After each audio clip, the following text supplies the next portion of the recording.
everyone. Oldwolf's here. How you doing? I'm waiting for everybody to hop on. They're supposed to want to hop on. If they don't hop on, you're going to see a bald-headed guy with a beard with no glasses. Yeah, I have a job. I provide. Did Terry just pay $10 to see me dance? Yeah. I have a job. How you doing?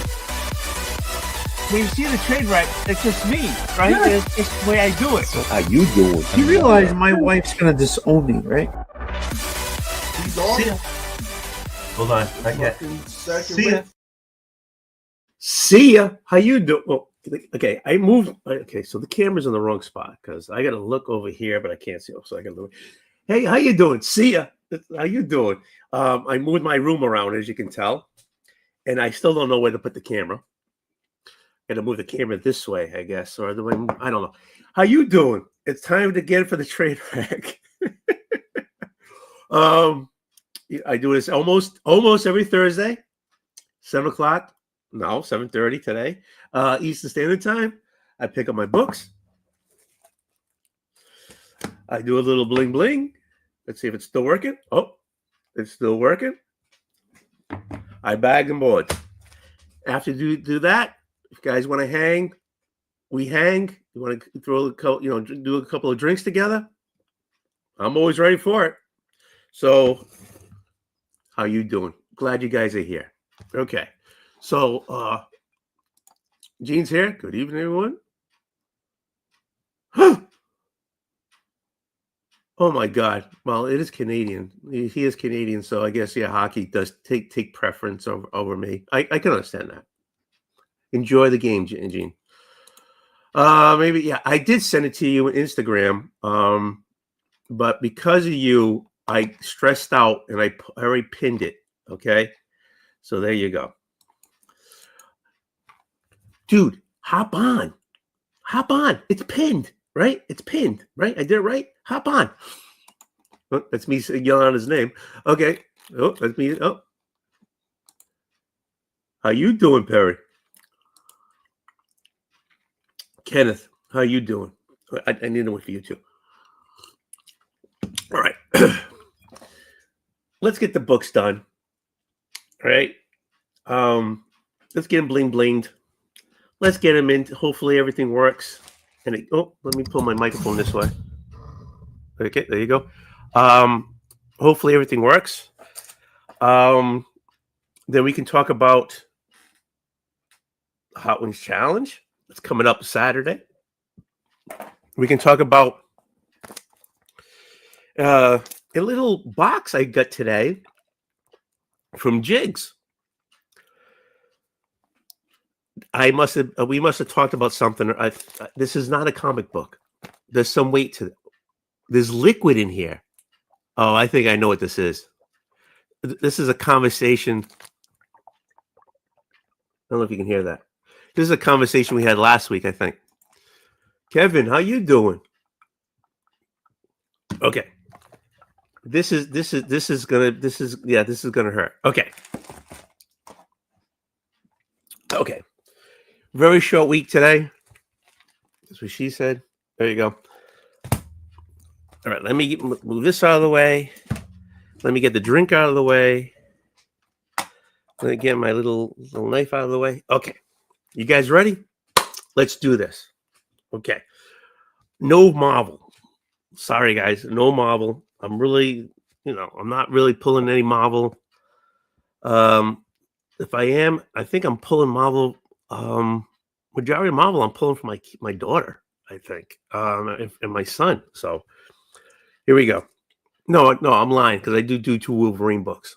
I'm lying to you guys. I picked up a Deadpool, the Batman Deadpool #1, but I pulled up a Jay Lee book.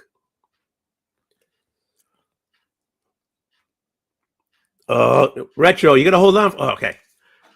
Zach, I'll let you hop on, but you gotta let me finish the books, okay?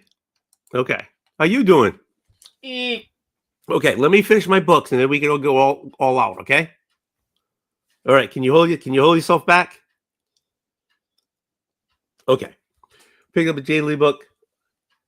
Boggs, there's your girlfriend on there. Oh, right there. There you go. There's a little rogue there. Yeah, don't worry. You're a big boy. You're a big boy. Oh, oh, oh, oh, oh, oh, oh, oh, oh. There we go. Let's see if you can hear it. Did you hear that? Can I have a moment to get you back for sound effect ratings, please? I got What? sound effects too, Ray. Here it goes. Ready? There you go. What was it? Confession is the voice box out of the Tinky Minky Teletubby. Listen, let me tell you real quick. I know you told me to hold on, but I think this is close to a puzzle, and now I'll be done. I promise. Realistically speaking, I was, in bed one night, didn't realize that he was still there. Just laying on bed. I thought I'd cleared off the bed. So I was trying to sleep, and he was going off because this was getting pressed a bunch. And I'm like, what in the hell is that noise? I finally was, I'm like, that's it. So I pulled out a pair of scissors and pulled this out of him. I'm like, try making noise again. Dirty rat. All right. So now you got 2 toys. 2. Okay. Oh, I know what you mean. Hey, Kevin, how you doing? Let me finish doing my books, and then we can all hang out. Ready? Kevin, it's not for you. This is more for Zach. So here we go. World Finest, Batman, Superman. Still picking up the book. I'm enjoying it. I love how it's just 4 or 5 stories at a time. I love it. Where's the freaking thing? Oh, here they are.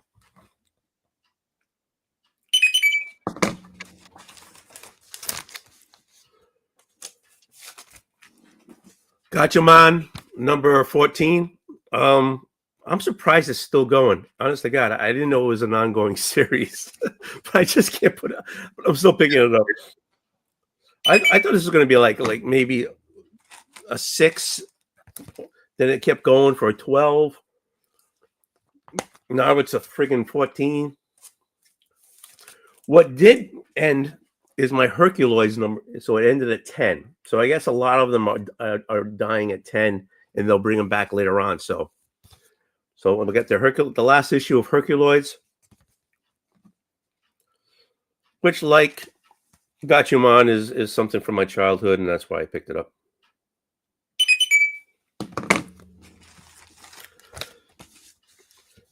The next 2 are basically just reprints, basically. Mark Spears Monsters. Come on, Santa Claus. A dead Santa Claus. And if you look at her boob, her left boob, it's kind of goes sideways. It's like that's what you meant by dead Santa Claus. I had to think about that for a second. Yeah, so her boob, she has to go sue the surgeon who made those things because it's in the wrong spot. But there you go. And yeah, so this is a reprint of number 4, of the second printing of number 4. And this is a 6th printing of number 1. Wow. Yeah, I know. But I mean, I like them, so I pick them up. I mean, there's a lot of other covers. I mean, for this cover, for this issue, number 6 is 6 different covers. I can't afford some of these friggin' covers. No, I mean, I don't know. And for this one, there's 1, 2, 5 covers, and I mean, the one with the clown looks awesome. Why are you guys straining? I can just do this. Okay, the one with the clown. Oh, I'm not used to this new camera right now. The one with the clown looks awesome. Okay, next is Image. Oh, I feel rushed. G.I. Joe, Dreadnoks at War, 2 of 5. I mean, I'm enjoying I'm not getting the other G.I. Joe they have out there, but I'm getting these. I enjoy these. So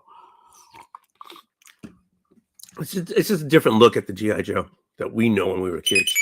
I don't know how much of a kid I was when G.I. Joe, when the cartoons came out. The original G.I. Joe with the Kung Fu grip, that's another story. But I mean, Exquisite Corpses, another great read. Loving it. Number 7. I'm sorry, what corpses? Exquisite. Really good. This is a real good read. I can see Also, them doing a series of Oldwolf. something out of that eventually. Oh yeah, Oldwolf, yeah, most definitely. I can see this as a Netflix or a Prime type of thing. Exactly. I'm thinking, yeah, that might be a good Netflix show if they could ever get the movie going or something. Right now, it's number 7, so I think you got what, maybe 5 more issues. I think it's 12. I think 7's a good number. It's a lucky number. It's 13, right? So maybe 13 books, maybe 13, 14 books. Wow. Yeah, so it's the original 13, right? 13 I can't say the word. I never could. Colonies. Colonies. Right? Yes. So each one has. Do you know what this book is? What this series is about? No, but I think you said the word colonies perfectly. I don't know what you're talking Colonies. Yeah, but I gotta stop and think, and then make my mouth say the words. From my opinion, I think you did well. Jackson, how you doing? He provides. I do provide. Oh, Gordon's here too. No, I don't. Gordon, how you doing? Gordon? Yeah, Gordon. He's awesome. Oh, shit. What? How you doing? I'll never finish. I keep every time I see somebody, I have to take a sip. Hey, Sorry, and he spelled it right. He spelled it right. How you doing? Although if I hate to be a jerk, I have to bounce. Someone just messaged me about something. Well, you know where I am.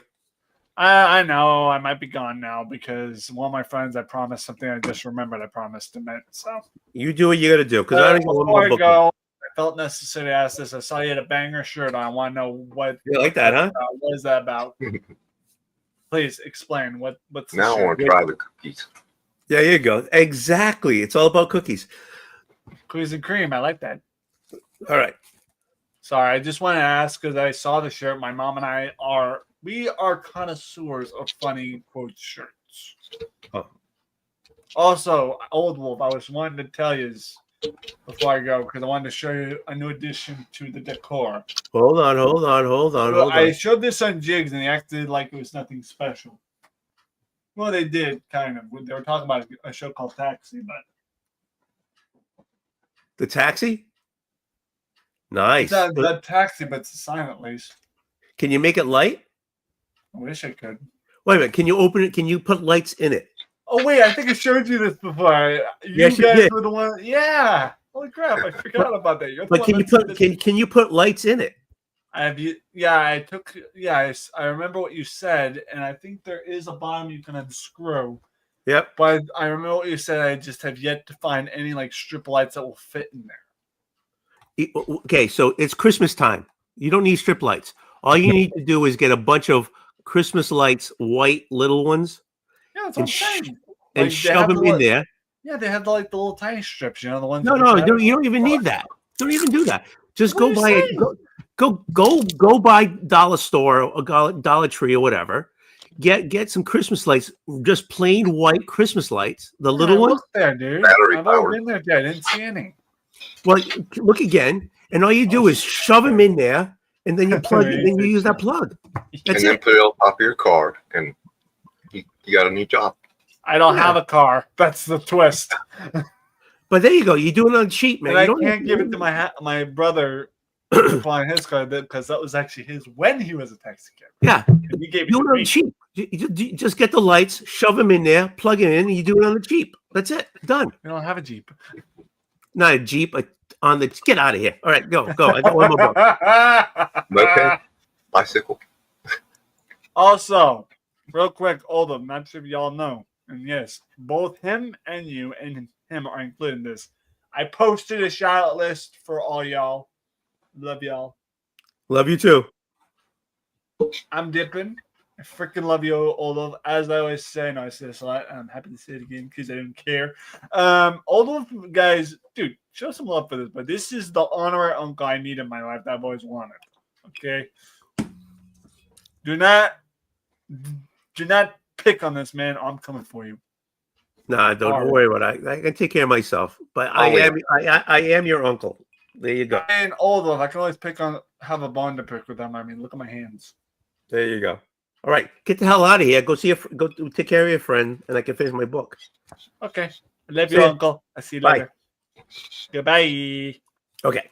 Last but not least, came out last week, and I the only reason why I bought this bloody thing is because I got the first issue when it came out originally. Don't judge me. Don't judge me, okay? Rob Liefeld.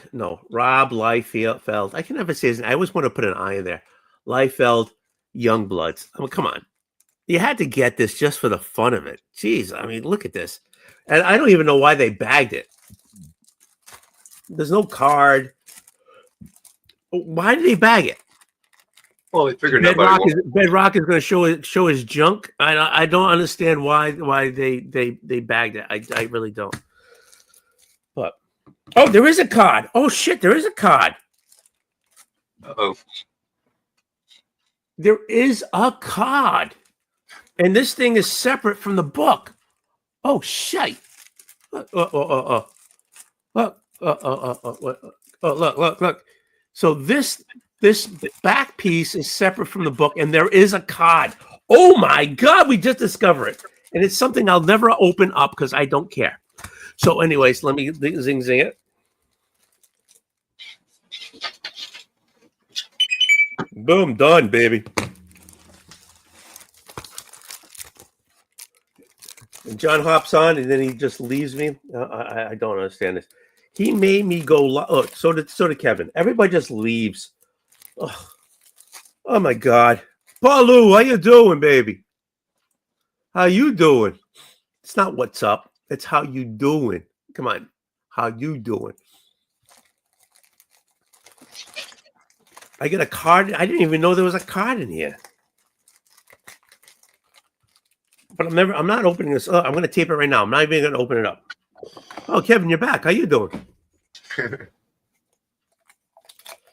This thing just came apart. I bought this thing for $1, and it shows. Okay. I'm going to tape this puppy up because it's self. I'm an ass. This is going to strip right here. Done. I'll never open this thing up again. All right, that's done. Now we can hang. So you got your soda on here, Kevin? Yeah. Oh, I'll make you high. I'll make you big. Hold on. Boom. You got the Halloween or the holiday one. Did that come out this week? Yep. I missed out on it. Pick that one up. I missed out on that one. And I'm sure it had 20 different variant covers too. So I'll guarantee you if I go there LCS 3 weeks from now, I'll be able to pick one up. Oh yeah. I'm sure. But that's cool. I missed out on that. I hate missing out on stuff. I miss out on a lot because my shop just doesn't get everything. So do you have a large list, or do you just have a small list? Or you do just shelf picking? I just shelf pick. The only thing I have them hold for me is Uncle Scrooge comics. Anything with the Disney ducks, hold me a copy. There's 2 of those now, right? Yeah. There's Fantagraphics does one, Dynamite does one, and Marvel does miniseries. Okay. When I pick them up, I pick them for my son. So it's on my list. I pay for them. Don't get me wrong, but I pick it up for him. And I have to special order the Fantagraphics one because my shop doesn't get any Fantagraphic books. Oh, that sucks. Yeah. So I was at my LCS this week, and he said that, oh, Paulo's on here. Kurish. Oh, it comes from Portugal. It's going to go over the water. Hey, Kurish, how you doing? Hey, Paulo. What's going on? Not much. We're just talking right now. I was going to throw a question out there because I went to my LCS, right? Mhm. And he's telling me like, so it's the main LCS is in Rhode Island, and they opened the one up in Massachusetts, and that's the one I go to. So I was talking to Jeff, and he's like, oh, the owner he sees one time, oh, we're going to close the store. And then 2 weeks later, he says, oh, we're going to keep it open because, So it made me think, what would I do if they closed my local LCS? I mean, right now, I go through 1, 2, 3 towns to go to my LCS. 4 towns to go to my LCS. And so what would I do if he closed? I never thought of that. I just always assumed they were going to be there. So I was like, oh my God, what would you do if your LCS? Oh, now, Paulo, you don't buy anymore, do you? No, but my LCS is 30 miles away, so. See, there you go. It's kind of like almost like for me. You gotta travel to go there. And Yes, Kevin, but my alternate store is also 30 miles away. No. See? My alternate store is mycomicshop.com. There you go. So you do online. Mm-hmm. So I do onesie twosies online, and then you gotta pay like shipping. Shipping is basically the price of the book. Basically, you're doubling the price of the book. So I don't know. Do they if you buy X amount of books, do they decrease the shipping? I don't know if they even do that. Mycomicshop.com is 35% off all pre-orders. So that might help the price, I guess. Oh, I can't do that with an empty glass. Hold on, Paulo. Well, I'm here. So what's going on with you? I haven't talked to you for about a month and a half. You're still in the same place. You're still in the same place. I am, but I am transferring my books to my parents' house, and some of my clothes are already there. And what happened about storage, though? I thought you couldn't fit all your books at your parents' house. Yeah, I can't. Again, I've already figured it out. My mechanic has a place in his shop, so I can put it under the stairs. Oh my God. Kevin, you don't know what this guy's gone through. I don't know if Kevin, have you met Paul? Yeah, I was in his chat a few times. Oh, okay, good. Okay. He's gone through hell about his books and moving out of this apartment. Why are you still? I'm surprised you're still at the same location, living there at the same location. Why? I thought you had to get out of there. I thought you had to. No. I'm putting the place up for rental. I'm not broke yet. Okay. Okay. Because I was worried about you. Yeah, keep buying comic books. You will be. No, Oh, no. I haven't. I haven't bought over a year ago. I bought the last one. No, 2 years ago. And by this time, I'm only buying European graphic novels. No. Not in English. Why would it be in English? Goddammit. So, have you found a job yet? No. I had sent a resume. They were hiring for some technical assistant job at the Portuguese embassy in Washington D.C. But I wasn't pre-selected. So. No, that sucks. Oh man. Yeah, there are like 80 people who sent in resumes, and I figured if anyone was who was an international relations major, they'd be ahead of me. Have you written any type of anything at all? I mean, because you're basically a writer, so I mean, yeah, ain't nobody paying me for that right now. No, that sucks.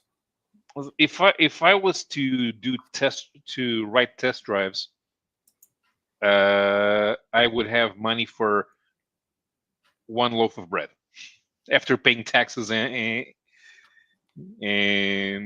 with the expenses. So no point. Right. Yeah, I know. I'm really bad with the chat. And John usually does great with the chat, but he took off on me. Son of a bitch. But did I say that out loud? Oh, I'm sorry. Did I say just that he was a son of a bitch out loud? Oh, I said it again. I'm sorry. Well, Phil's asking, why are folks so averse to mail order sub services?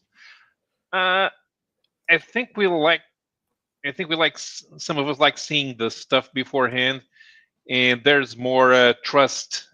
In case you pre-order, there's more trust with your LCS than with an online service. Is that why you left? Because you wanted to change the shirt? I mean, maybe. I love you now. I didn't call you a son of a bitch at all. I love you. He's drinking too. I love. Hey, I'm not working tomorrow. Are you? I am working tomorrow. I opened a brand new bourbon though for you. Oh, sweet. I don't know this brand. Trying something new. Hello, Kevin. Hello, Pablo. We just cut off Pablo. He was talking. It's not Pablo. It's Paulo. It's Paulo. Mm-hmm. Like Batman punches somebody. Paulo. It's Paulo. That's right. Paulo. There's no Lou. No, it's not Louis. It is Lou. That's how you pronounce it. It is Paulo. It's not Paulo. It's Paulo. You have to eat it a little. Okay. So I'm in Massachusetts. All I learned was pigeon Portuguese. Yeah. You get Paulo. I don't give a shit about anything else. You get Paulo. That's what you got. Okay. And I got too much Spanish to do Portuguese right. Yeah. and Tony's Portuguese. Tony's big Portuguese is based on the Azorian accent, which is already exactly. I'm not mainland. I'm Azorian. You're giving him way too much credit. No, it's totally different. I'm Azorian. My whole family came from St. Michael's. So let's St. Miguel. And then we came to Fall River, and it gets all bastardized and everything. So you're lucky I can even say Polo. What he was saying. Let's let him finish. I'm sorry. No, it's like Phil was asking about why people had a problem with the mail order services. So. On my end, I either want to look at it first, or I trust my LCS to order it properly, which may not be the case with a mail order service. Too unpersonal. Yeah. Kevin, how are you doing, sir? It's nice to see you, Kev. Is he hearing? Can he hear me? Am I frozen?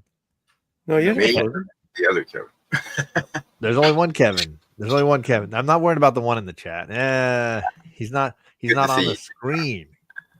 Well, yeah, he doesn't. I love him, but if he's not on the picture, don't worry about it. If he's not here. Plus, he's as you mark. He spells it wrong too. He spells it. Ooh, you don't know this. You just called him out. You just called him out. I know. I'm mean to him, and he's one of the only community members willing to meet me more than once. No shit. Honest to God, I don't want to meet you. I was gonna say, you count. I did meet you more than once. Yeah, I flew to your coast and you flew to mine. Yes. Kevin, you were talking about Disney Comics a few minutes ago. How do you deal with the lack of quality in Disney Comics in the U.S.? What do you mean quality? I don't understand that one. Here's the thing: they stopped making Disney Comics in the U.S. in 1991, and any attempt since then to publish Disney Comics in the U.S. has been half-hearted and made by idiots. Yeah. Now, in the rest of the world, we have Disney Comics. Yeah, but in the rest of the world, you have Disney Comics. Are they put up by? I'm sorry, Kevin. Go. There's been some good writers. There's been some bad writers. I mean, like most titles, you go through highs and lows. I really enjoyed the Jason Aaron Marvel Uncle Scrooge miniseries recently. Mm-hmm. That was good. When Gladstone did all the reprints of the European stuff, translating it to English, those were great. Of course, that was in the 90s. Yep. Well, the Italians are still producing good stuff. The problem is that the comics are smaller now. They're under 200 pages, so they're small. Yeah. They used to be like 260. Now they're 192. Well, they just have to split them up more. I've been really enjoying the DuckTales series so far. Dynamite, they're doing a pretty good job. Yeah, Dynamite's got a lot. Yeah, is doing pretty. Actually, Dynamite is doing a good job with them. And Gizmo Duck showed up in Darkwing Duck. Yes. Oh yeah. Yeah. Which is kind of weird. No, it's like doing an Avengers. Although they tried doing that in Italy in the late 70s.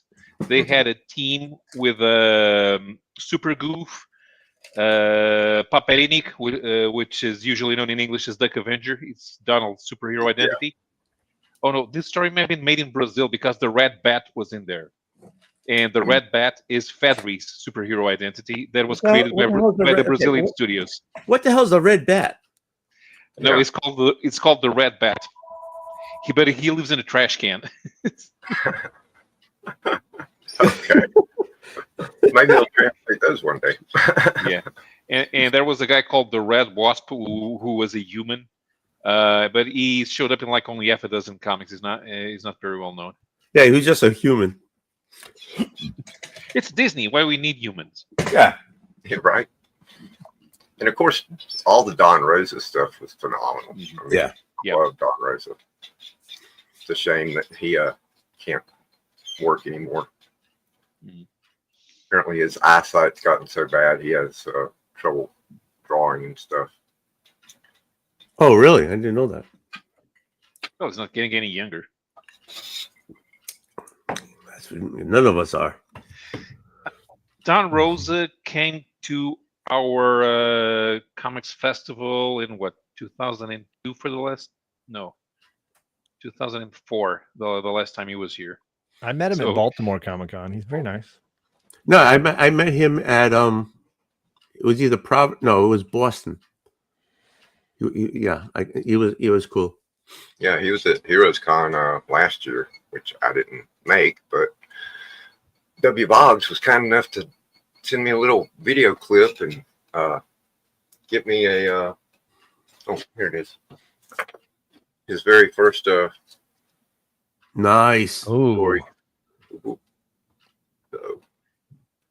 I especially like that. Nice. And I didn't know about his eyesight. So that sucks. So I guess like 2000 AD not perform well over here in the States. Unless it's Judge Dredd. Even that could be better. Yeah, you guys are usually allergic to anthologies, which is something that in the rest of the world we find very odd. What's the problem with anthologies? Like the first Marvel comic I bought was a Brazilian edition because we didn't have superhero comics made in Portugal; they were made in Brazil. Sure. And it was an issue of Captain America. It was the first appearance of Vermin. Although at the time I didn't know that. I didn't know what a first appearance was. Second story, Ghost Rider. Third story, a Captain America story from Tales of Suspense. Was the last one that they published. And the fourth story was a Moon Knight story. Oh, that's cool. So, and for a long while, Indiana Jones was the main backup strip in Captain America. X-Men appeared in an anthology, in a generic name anthology with Master of Kung Fu, the Eternals, and Daredevil. Now, did they have the entire comic? Like, it was 80 pages. It was 80 pages, and we had all of the stories. Right. And the Avengers appeared with Thor, Iron Man, and Doctor Strange. And the Hulk had the Fantastic Four and Rom the Space Knight as backups. Then Fantastic Four left. They brought in Star Wars. Fantastic Four was moved to Spider-Man to replace Captain Marvel and Spider-Woman and Kazar. Also, Spider-Man was okay, this month we would have 2 issues of Amazing. Then the next one is we're gonna split between Spectacular and Marvel Team Up, and the Marvel Team Ups. Marvel Team How do you follow a story if it's all different? They're still published in order. Oh, okay. It's just that they're using different titles, but you can weave the chronology between Amazing and Spectacular pretty easily. People don't notice because I've had people who are Spider-Man fans always think that Spectacular was a secondary title, but you can. Amazing is where you follow Peter Parker's life. Spectacular is where adventures come to him. So right, yeah. I always liked Spectacular better than Amazing for some reason. When I was when I was collecting Spider-Man, it was all Spectacular. It wasn't Amazing Spider-Man. So, but it's true what you say. Adventures come to him on Spectacular, and that is so true. Oh God, it hurts.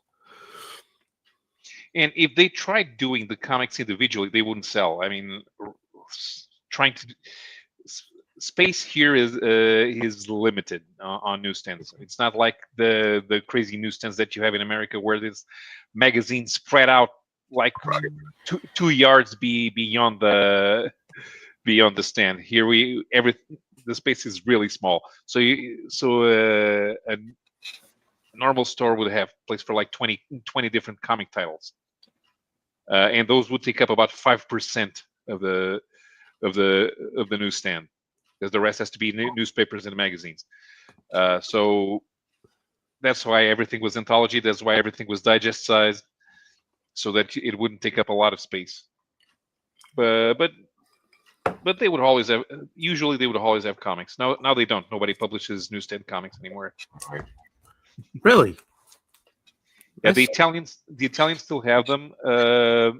Although both Panini and Bonelli are moving into the bookstore.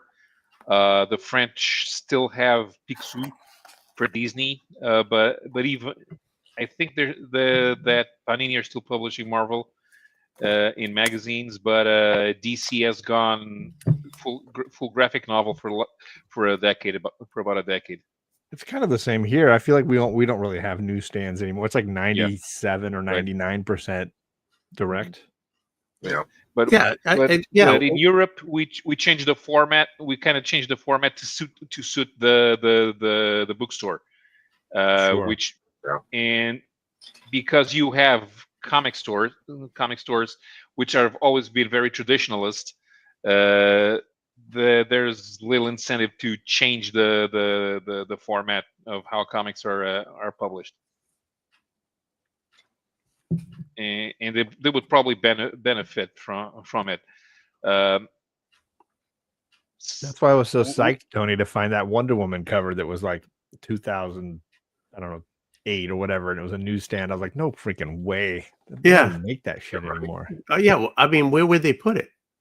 If it was just in with the Wonder Woman books, it was just in there in the freaking bin. I don't even know. Yeah. I don't know how they got it. I was like, that's freaking dope. Because they just don't. Yeah, those things aren't out there. Yeah, I mean, you don't go to a pharmacy anymore, a drugstore. I'm sorry, a drugstore anymore, and find books on a shelf. And they don't do that. I feel like anymore. Pharmacy is a word more often used than drugstore, but that's just me. Pharmacy, because I work at a hospital, so we have pharmacies. We don't have drugstores. But the we don't. The apothecary. The apothecary. Yeah, yeah. But I remember, as a kid, you went to the drugstore and you sat there, right? Mm-hmm. And you fucking. It was always. I'm not monetized. So anyway, the 7-Eleven, the convenience spinner rack at the Oh, my spinner rack was Walden Books. No, okay. because when we went to the drugstore when I was a kid. No, I had Walden Books. I had B. Dalton's stuff. Yeah, but that's like a bookstore. Like, I thought it was always interesting that comics were being sold at like basically grocery stores. I thought that was an interesting market. I didn't do that. It wasn't. That was. I mean, my first thing was a barber shop. I love it. And we're talking 1960s to. I moved from Fall River in 1975. So between 1969 to 1965, I was in the city, and it was a barber shop that all the books he had was House of Mysteries and House of Secrets and all those, it was all that stuff. And that's why I lean. Oh, if I see a House of Secrets, House of Mysteries, I'll just like. But I think that's true with most people, right? Whatever your entry point is, that you're going to have the most nostalgia for that thing, whatever it is, which is the concern, I think, for Golden Age collectors, is because how many people have that nostalgia kick for Golden Age as the years pass? That number seems to dwindle, right? But that's, nowadays, you got people saying like their nostalgia is 90s comics, and you're like, right. What? But I just love how you people in the community said, "Oh, my mother bought me this," or "My aunt bought me this," and it's a death of Superman.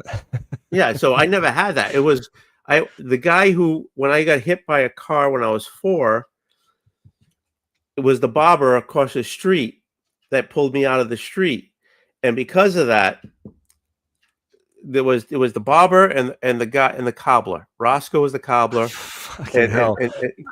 The fact anyways, that this sounds like you're telling the story about like ye old English town. There was a cobbler and a barber. There's a cobbler.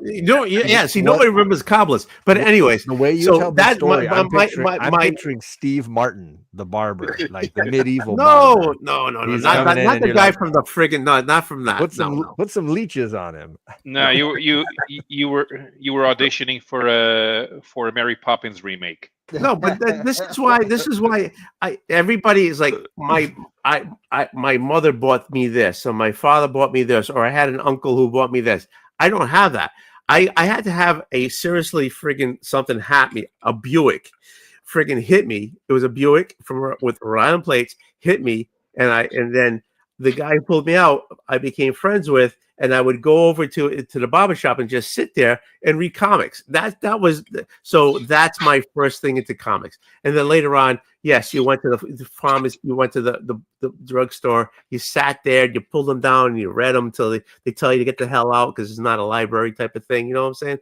But so everybody has this. Oh, my mother bought me these books. Oh, my aunt bought me. But I never had that. I had a tragedy happen.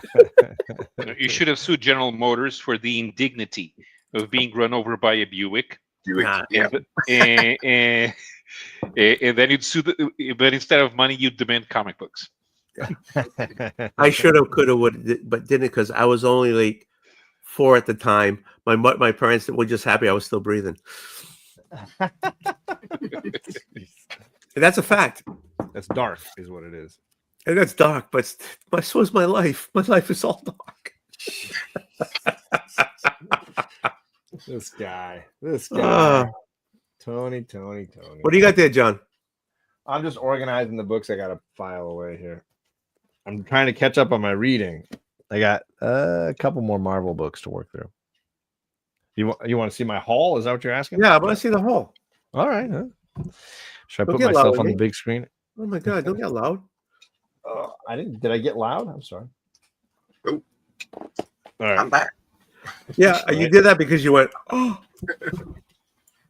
gasp. Hey, you know that. Go. Birds of Prey. This book has 1 issue left, and I'm very sad. Kelly Thompson's Birds of Prey has been very entertaining, very enjoyable. Is it only have 1 more because you're the only person who bought it? No, 1 more issue left because the series is ending. Oh, okay. Yes, publishing is canceling Birds of Prey. Womp womp. Wonder Woman. This is the new issue that just came out this week. That's your buddy. It was very good. She's my buddy. I mean, I wish. No, Nakayama.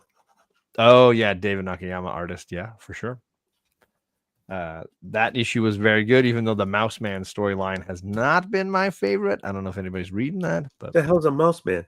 He's one of the old Silver Age villains of Wonder Woman, I've learned, and they brought him back for this 6 or 7 issue storyline that feels like it's gone on a lot longer than it probably has. Oh, so you've been reading it? Been reading this series from the beginning? Oh yeah, Wonder Woman is, I think, of the last like 6 or so years that Alec and I have been counting down our favorite books of the year, I only think I've had a few books from Marvel and DC that made the list. And Wonder Woman last year made my list of my favorite books from 2024. So, this series by Tom King has been absolutely fantastic. And Daniel Sampere is easily one of the best artists working in Big Two comics right now. He's fantastic. So can I ask you a question? Yeah. Who knocked her up? Steve Trevor, but it's not Amazonians, if you know the lore of Wonder Woman, she was not made out of clay. She was made correct. out of mud. And if you read this series, you'd see her make Trinity out of clay. She makes Trinity. Oh. Yeah, they have it. The issue shows the process of her doing it, and it's the same issue that has Steve Trevor dying, and she imbues the clay with some of Steve's essence as she's, his passing is weighing heavily on her when she creates this child. So it was beautiful. It was a very teary issue to read. It was very powerful the way that King had kind of presented it, and those are my favorites. That first like 2-3 arcs. The Sovereign is what they called it, because the Sovereign was this villainous bad organization that had the lasso of lies, and they were manipulating the public with their lies and spreading lies about the Amazons and forcing the government to hunt the Amazons down and kill them and send them away from the US. Very topical conversation. Yeah. And it was very well executed and very powerful, and it ended beautifully. And then for me, those first, 20, 21 issues are easily some of the best Big Two comics I've read in the last 10 years. They're really great. Then he started a storyline having to do with the Mouse Man, who is brainwashing this island of people to control and manipulate them. And they kidnap her baby, and they are manipulating Wonder Woman at the same time. So that's the plot. But it was a long setup. It was like 3 or 4 issues of setup, and now it's finally coming to an end. This is the penultimate issue. The next issue in December is the finale of the Mouse Man story, and I'm looking forward to something new in 2026 from the Wonder Woman team. Very good, very good. But that's a great book. I do put it still probably in the top 5 to 10 Marvel DC books overall. This might be my favorite book of 2025. I know. I brought that up today. It's so good.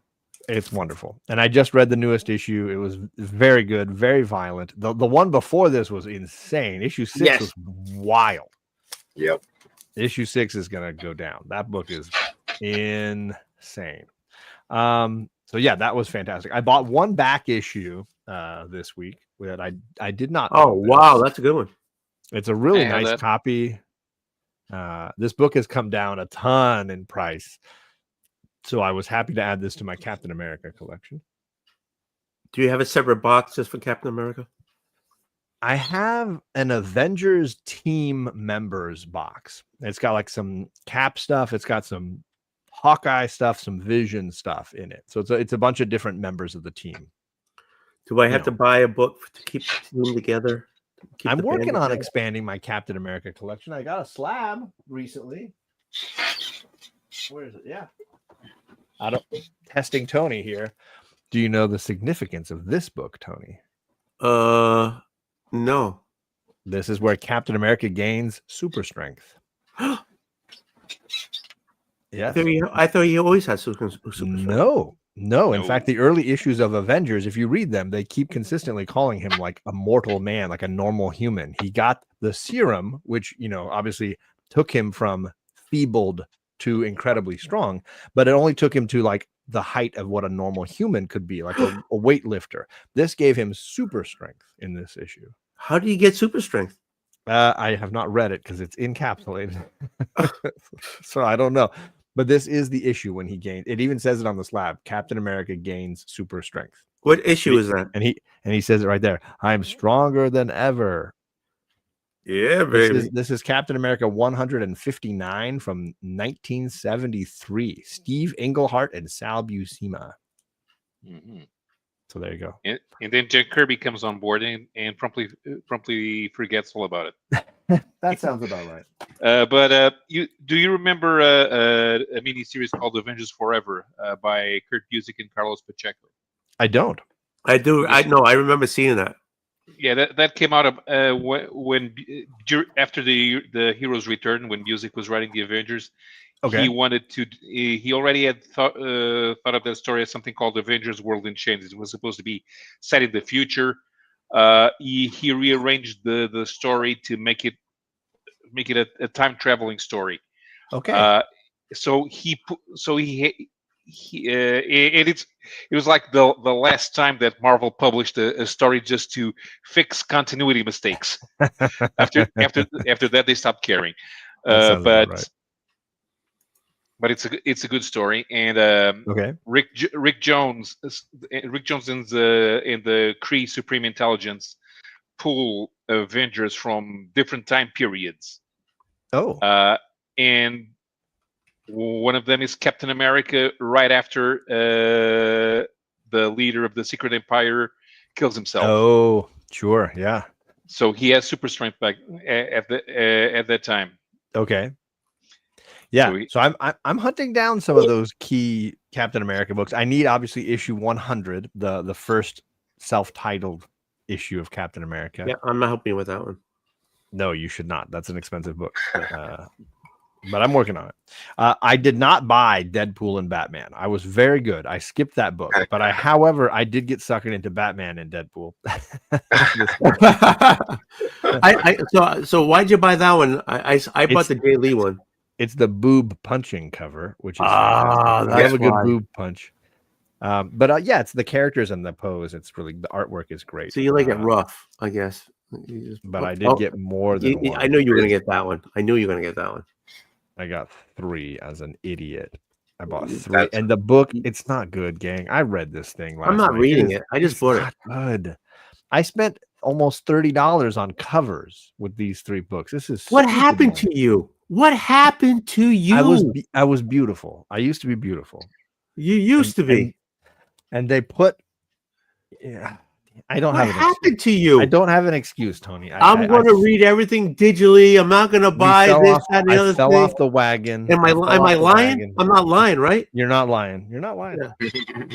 Partly, it's the fact that I absolutely love this era of Nightwing by Bruno Redondo, and I saw he was doing this cover and doing the interior storyline, and I was like, "Damn it, they got me!" I stopped buying that with Nightwing.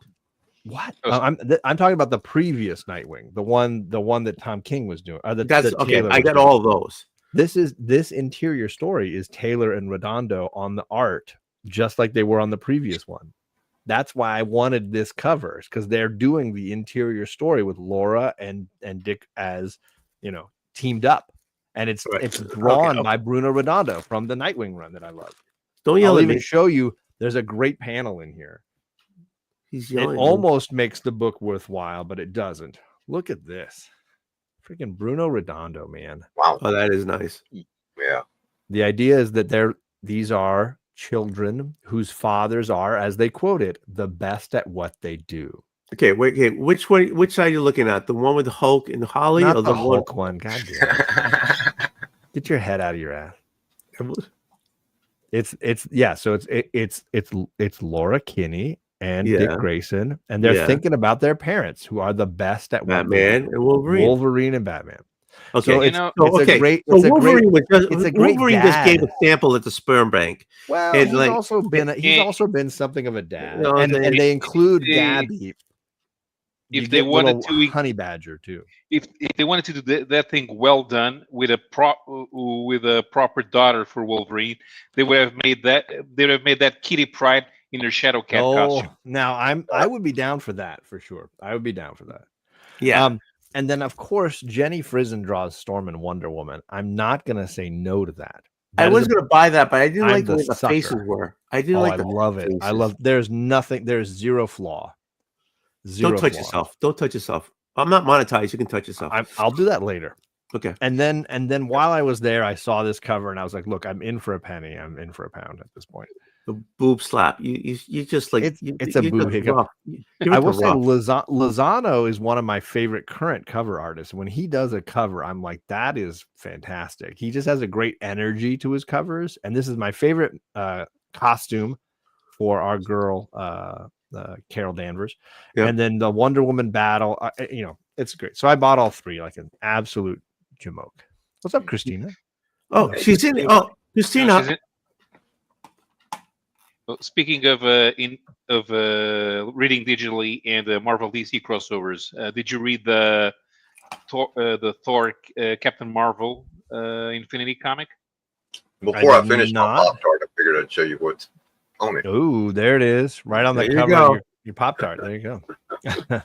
Right. Oh, let me do this. Go. So what were you saying, Paulo, whatever? Yeah, the Marvel has these digital Infinity comics that they call Infinity comics because you're just going down all the way, and the crossover was between Thor and Captain Marvel, the real Captain Marvel. Okay. And he was called Captain Marvel, not Shazam, in the story. Okay. When was this published? Recently? I think last week. Oh. Because it seems like it's something they should have added to these books. I don't know. Yeah, but the Infinity comics don't get printed. They're just true. online. That's true. But it's kind of funny because the story is set entirely in the Rock of Eternity. Okay. Thor goes to the Rock of Eternity, is brought to the Rock of Eternity, or better, Donald Blake is brought to the Rock of Eternity. Mm-hmm. And they interact, and the villain is Mr. Mind, and he's all buffed up and has cosmic powers. But the thing that I really noticed, they're calling him Captain Marvel, and I thought they were going to stop that. Yeah, they can only probably do it there. They probably can't do it in an actual published book since it's but if digitally only. But here's the thing: a few of those early Wiz comics, they're probably going to go into the public domain soon. So theoretically, anyone can use Captain Marvel. I don't think that's true. I mean, I don't think it's true for Carol, because I think Marvel's not for Carol, for Billy. Yeah, Marvel's ownership of Captain Marvel took precedent over DC's, so I think their ownership might not come under the same era of. So it might be that. Yes, of course. Shazam, the title Shazam might come up before Captain Marvel. No, that's trademark. That's a whole different. That's a whole different aspect. And the way copyright law works when it comes to expiration, it's the specific work. So the characters do not lapse into the public domain specifically. The stories in which the characters appear lapse into the public domain. So if there are stories featuring the original Captain Marvel in the public domain, that means you can use the character based on the way he appeared in those specific stories. So for example, you can use Billy turning into saying Shazam and turning into Captain Marvel and meeting the wizard and going to the Rock of Eternity. You can't use Black Adam because it does not appear in the first year of stories. Okay. You can't There's use still Mary a few Marvel. more years until Black Adam becomes right. You can't use Mary Marvel because she doesn't appear in the first year of stories. I think you have to wait until the second year until you can use her, and then you still have to wait for Freddy, so you can use Captain Marvel Jr. But you can. They have to be based on those stories. If you try to do, and you can't use elements that debuted in the post-crisis era. You have to use the ones that appeared in the Fawcett comics. Interesting. Wow. It's going to be the same with it's going to be the same with Superman. So Superman that's a healthy pour, man. How deep are you on this bottle? Jeez. I was counting 1,000, 2 1,000, 3 1,000. Yeah. You measure 2 fingers on the glass, not on the container you're pouring out of. That's insane. And I think they're supposed to be like. You're muted, buddy. You're muted. Thank you, buddy. You're muted. I took tomorrow off to get ready for the Hot Wings Challenge. I think you took tomorrow off so that you could drink tonight, but okay. No. I took tomorrow off to get ready for the Hot Wings challenge. All right. All right, you want to finish? I gotta You want me take to things finish apart. I my gotta take the pile here? camera. Oh, damn it. I hit my damn What camera. that is so No, I'm not monetized. That's so effing rude. I hit my camera. What do you want me to do? Jesus. Oh God. So I took tomorrow off. So yes, Okay. I can drink a little extra more than I usually do on a Thursday. To get ready for the Hot Wings challenge. Okay. Are you guys gonna watch me? I mean, I try. I'll be But at work. you lose your At when 8 you start o'clock at puking, night? when you start puking over the balcony. I kind of walk away. But I didn't bring a camera with me when I did that. I know. I'm sad. That's what I'm saying. You're robbing us of the glory. I'll still be on my other on my Friday show at the time you start. At 8 o'clock on Eastern time? Yeah, it starts at 6 and it finishes at 9. Why am I waiting for Tony? Yeah. And I'll be delivering pizzas, but in between runs, I'll check in. All right. Well, yeah, John controls my. I see no hands. So I got a few more. I'm finishing out the One World Under Doom. Get my Doom. No, see, you're so disappointing me. Pick up a third one. Throw a third one up there. Well, it was 8 and 9. These aren't multiple covers. It's issue 8 and issue 9, my guy. But I'll help you out here with the next one. I just read this last night, the new issue of Die. I knew you were going to pick that up. I just knew it. And I freaking love this bear cover. Holy crap. Stephanie Hans, man. She is incredible. Absolutely incredible. And I bought the quick start edition to the role play, the board game that I also kickstarted, and I have the whole Kickstarter game. Nice. Oh yeah, I even did a little video on it because yeah, it came with dice. Nice. I got all my dice. There. And they're all over my desk. Well, you had them all. Tragic. Is that good? How do we know how many issues that's going to be? My guess is it'll be like the first volume, which was 20, because it's a 20-sided die that is the main focus of the story. Gotcha. That this image, if you don't know that it's all over the covers, is what a 20-sided die looks like when you fillet it and open it out. There are 20 triangles.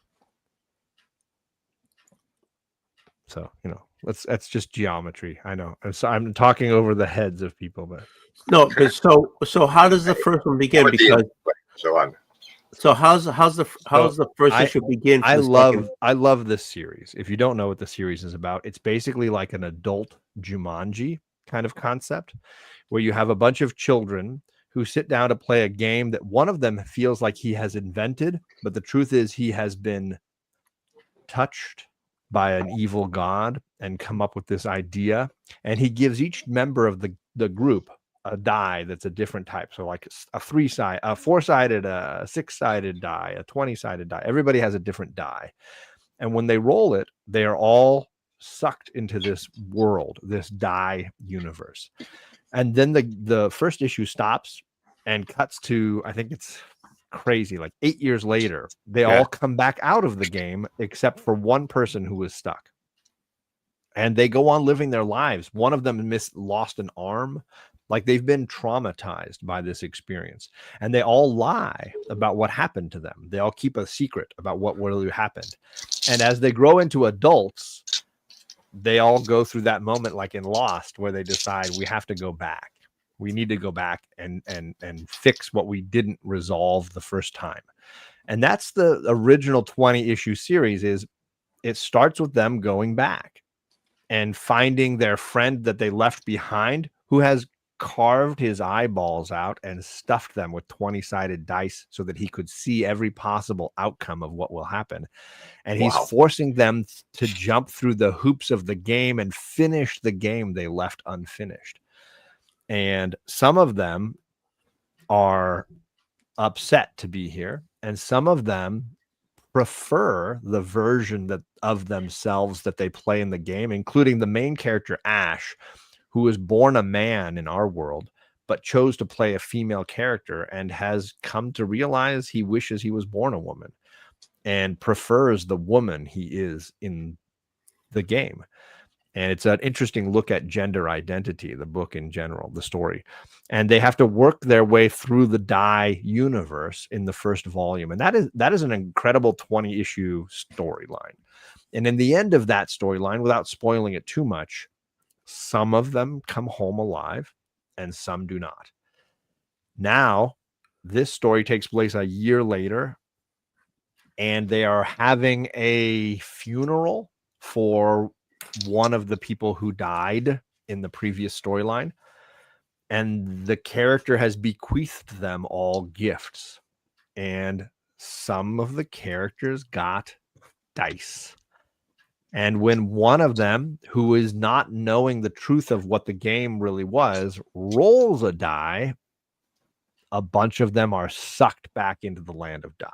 And that's where the first issue sort of leaves off, with a handful of new characters who are maybe spouses or children of the original characters, are now back in this land of the evil gods controlling the world of Die. I have a question. Yeah. The person, because I haven't read the second series at all. Sure. And I'm sorry. I'm looking at my. It's an incredibly convoluted story. I understand, because there's a lot of characters. There's a lot of themes. There's a lot of symbology. It's a very heady.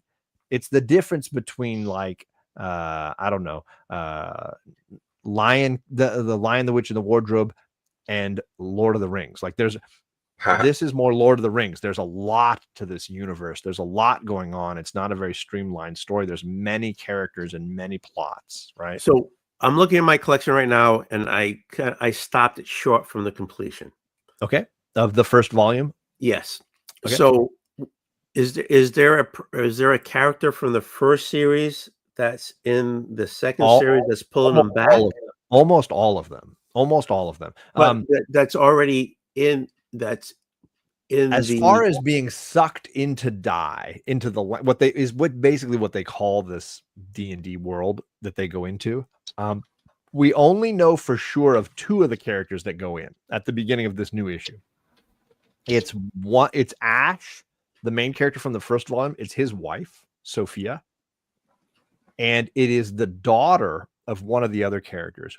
Now, we knew the daughter was going here because in the first volume, she finds her daughter there, and she's like, my daughter is not fully grown. How is my daughter fully grown and living here? And the daughter dies in this land. And it made them all realize, oh, time moves different here. And eventually my kid is going to be pulled into this place and she's going to die here. So now we're seeing that play out. Like, the daughter is there now. It's crazy. It's a little bit of like time travel, snake is eating its own tail kind of thing. So do you think they can stop? I mean, it's 20 issues. Do you think they can stop her from dying? The trick is, a lot of these characters don't know what really happened here, because the original characters playing the game have lied about what happened. They've kept it a secret because they didn't want to reveal the truth of what they went through, because they were worried that it would give power to this evil deity that was running it. That they felt like if they lied and kept it a secret, it would not give power to the deity, right? They didn't want the world talking about it, you know? So as far as I know, Sophia and the daughter, the two characters we know are in this new storyline, they don't know the truth of what happened to the other people. It's still a secret. But I'm loving it. I'm enjoying it. Stephanie Hans is an incredible artist. Kieran Gillen writes complicated stories better than anybody.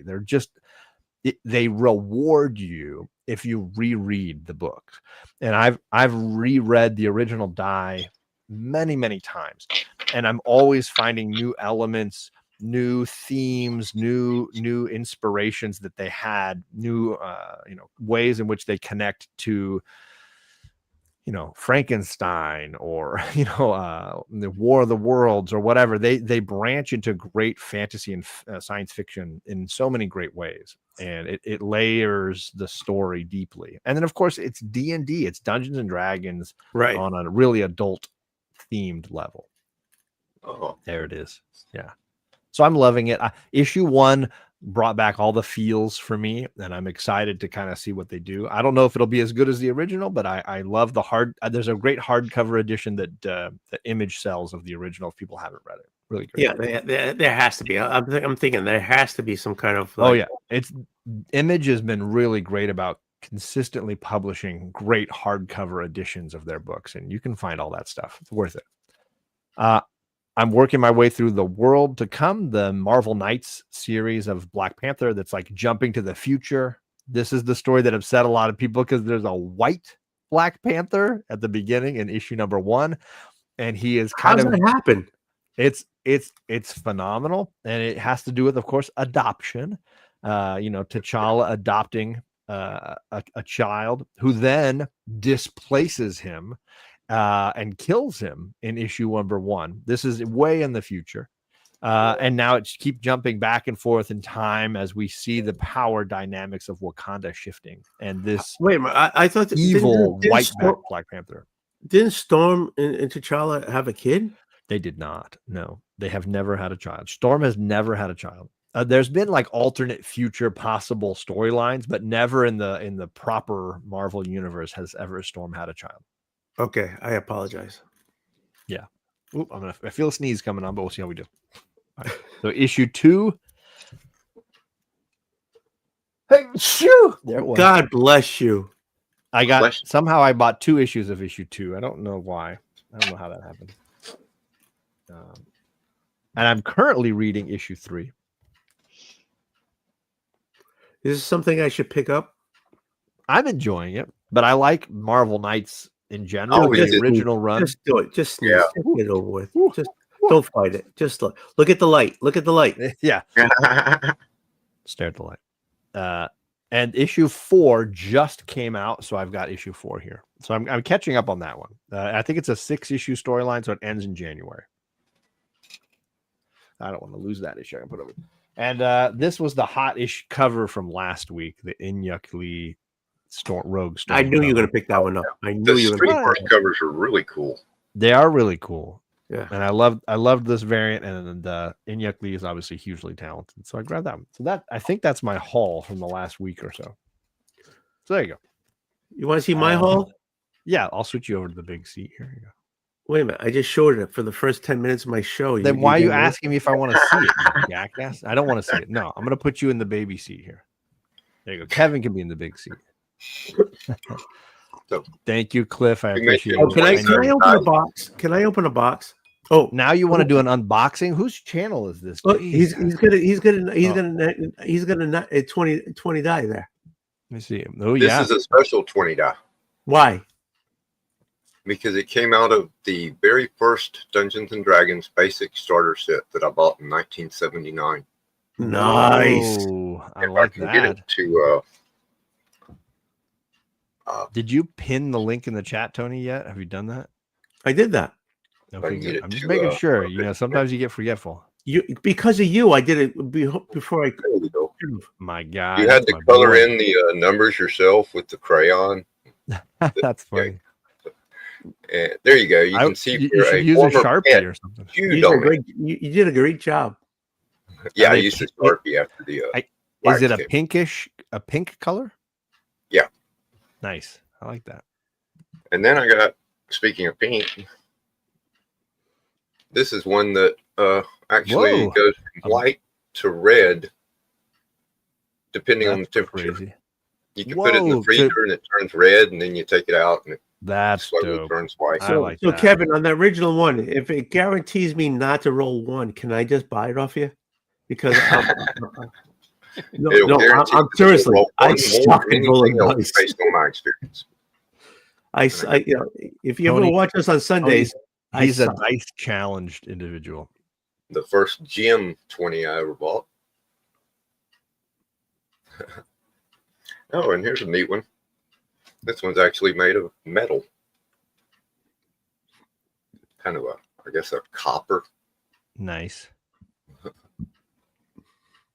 I need a better light near my camera.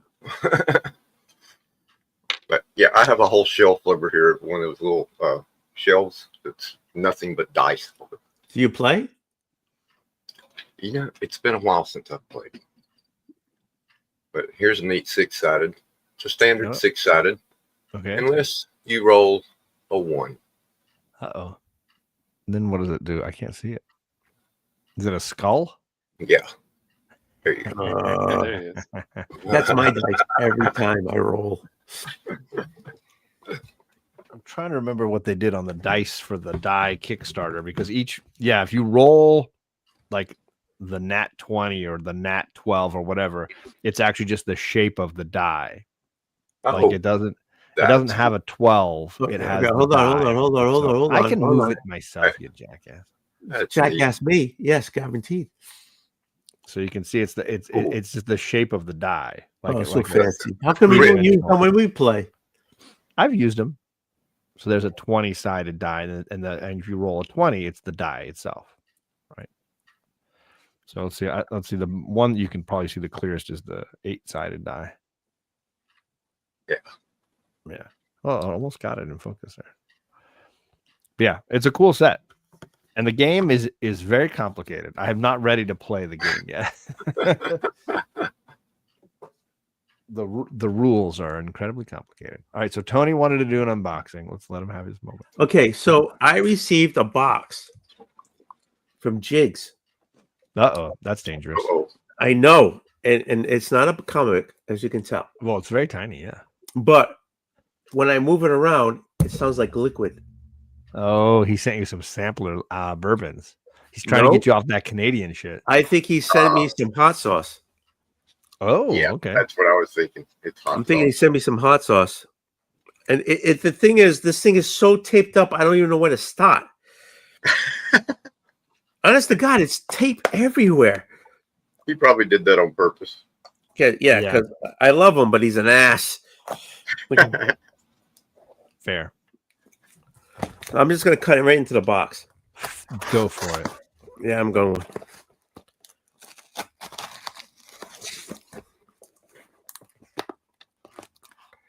I literally got this today. It was in the mailbox today.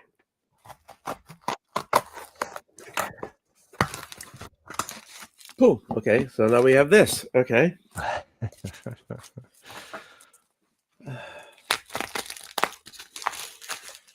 I love this little knife. I love how everybody pulls out these freaking massive blades and stuff like this. I'm like, why? Look at this little thing like this. It's so cute. It's not massive. It's just a basic retractable. I'm not talking about you. Why do we think we're talking about you all the time? You said everybody. You said everybody, you jackass. I know I'm a jackass. And somewhere in here, I've got the Hoarder's Hide switchblade that he sent me. Jackass. He's not a jackass. You're a jackass.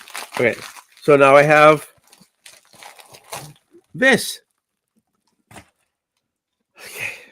Oh, he must went to the John's Comic with Friends freaking School of Blue Tape. Heck yeah, my guy. Oh, that's what I use. Okay, yeah. So they must be hot sauce. Okay, hold on. Okay, so the first 2 packs. So there's 4 of them. The first pack here has 2. I'm going to pull them out of this. Try to pull them out of this thing.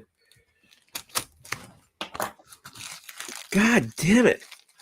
Like, he must have stock in blue tape. Okay, so here we go. Oh, I was totally wrong. I am totally wrong. Jigs, I know you're not gonna watch a show, but I love you. God, bourbon, I love you. I'm told you it's fucking bourbon. Hold on. I called it. I'm saying. Yeah. You guys are talking hot sauce. I'm like, Jigs doesn't send hot sauce across county. I thought maybe we talked last week about the sauce. He's a bootlegger. This is modern bootlegging. That's what happened right here. Jigs, I love you. I don't love you, freaking blue tape and fucking plastic. I love it. Look at this shit. You gotta realize those are. He sent you glass. Like that shit's gonna break. Oh my God!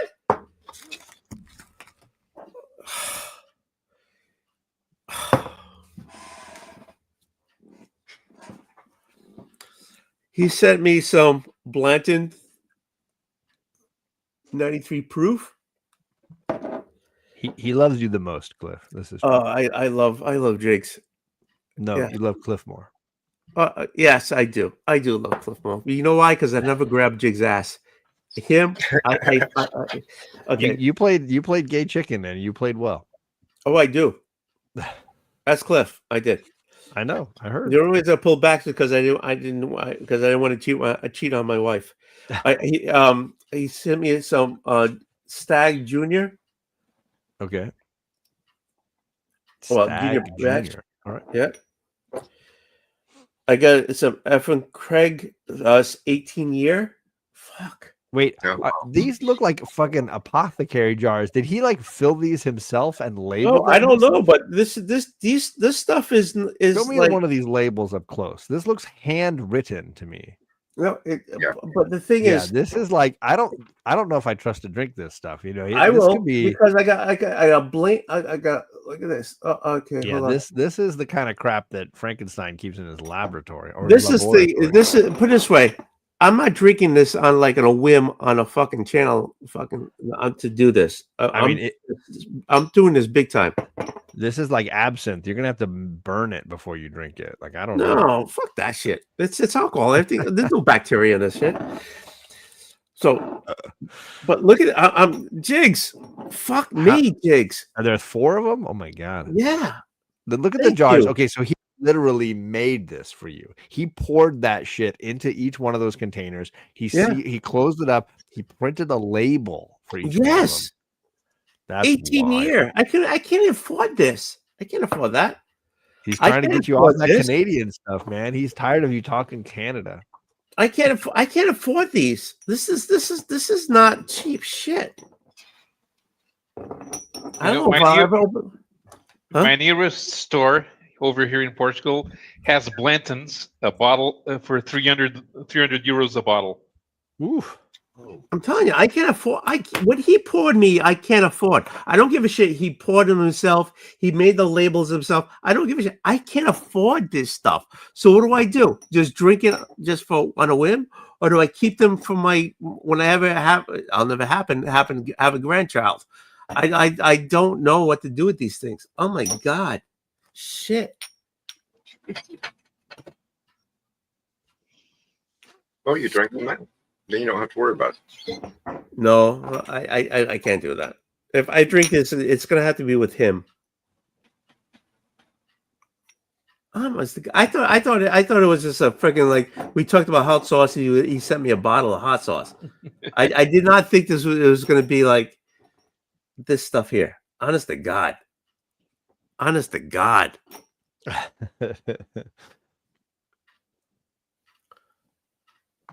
Joseph Magnus Cigar Blend, 110 and change proof. 110. Holy crap. The one I'm drinking is 80 proof. And I was like, that's pretty weak. Yeah. Honest to God. This is the kind of shit I'm going to keep for like special occasions, like when I die. Well, it's been aerated already because he poured it. So it doesn't matter. It doesn't matter. Watch out. It ages faster once it's hit air. Like give a fuck. Okay. Did you ever send me? This is like he sent me this stuff. I'm just saying, like sooner rather than later, taste testing live stream would be good. I'll do that with. I'll do it with Jigs. There you go. This is so. I thought. Honest to God, I thought it was hot sauce.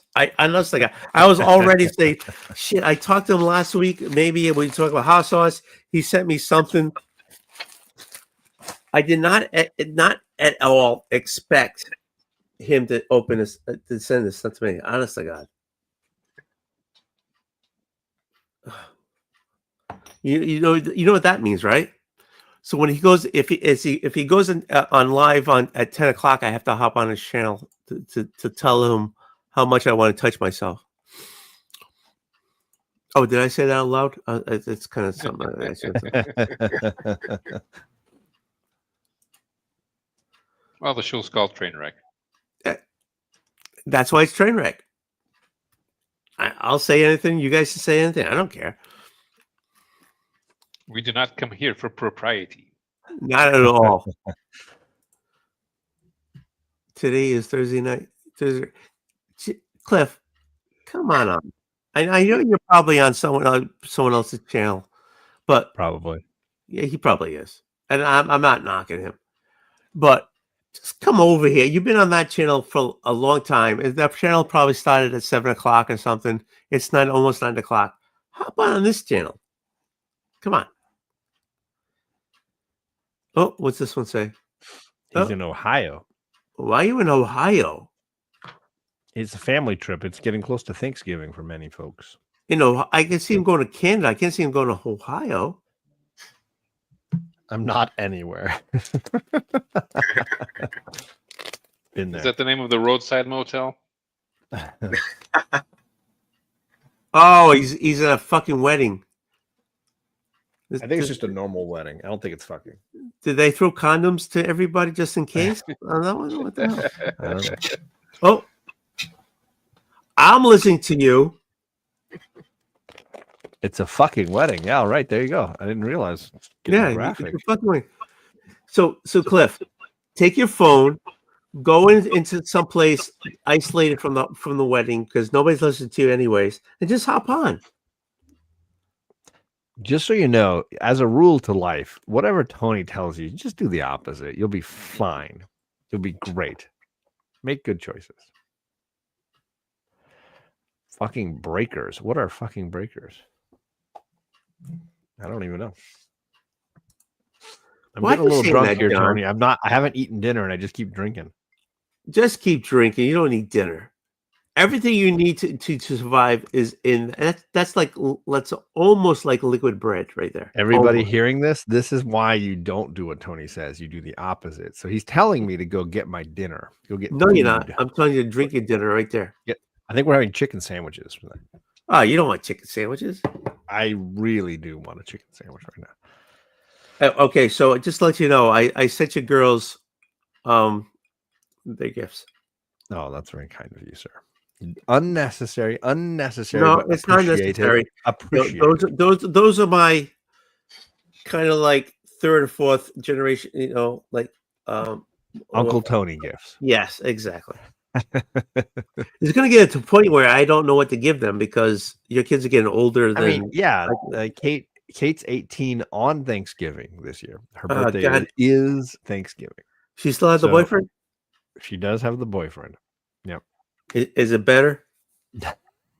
So Tony's asking a question based on Discord knowledge. There's a group in the Discord that I've been talking with because, and I'm fine at passing this on to the 6 people listening here. Kate is all of 18. And there is several teenager tropes at play here, whether it's the me coming home and finding boyfriend and her in the bedroom moment. We've had that one. Whether it's the 11 o'clock at night and my wife goes down the hall to say goodnight and finds that my daughter has pushed the screen out and boyfriend has climbed in the window moment.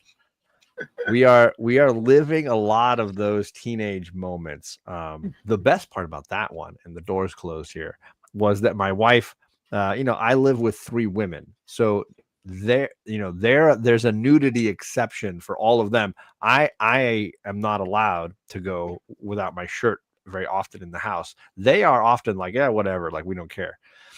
So my wife went down the hall just sort of like, hey, good night, with no shirt on, to find a boy in my daughter's room and be like, oh, hey, I'm not wearing, So I told my wife the next day, like, make sure you don't flash any teenagers today.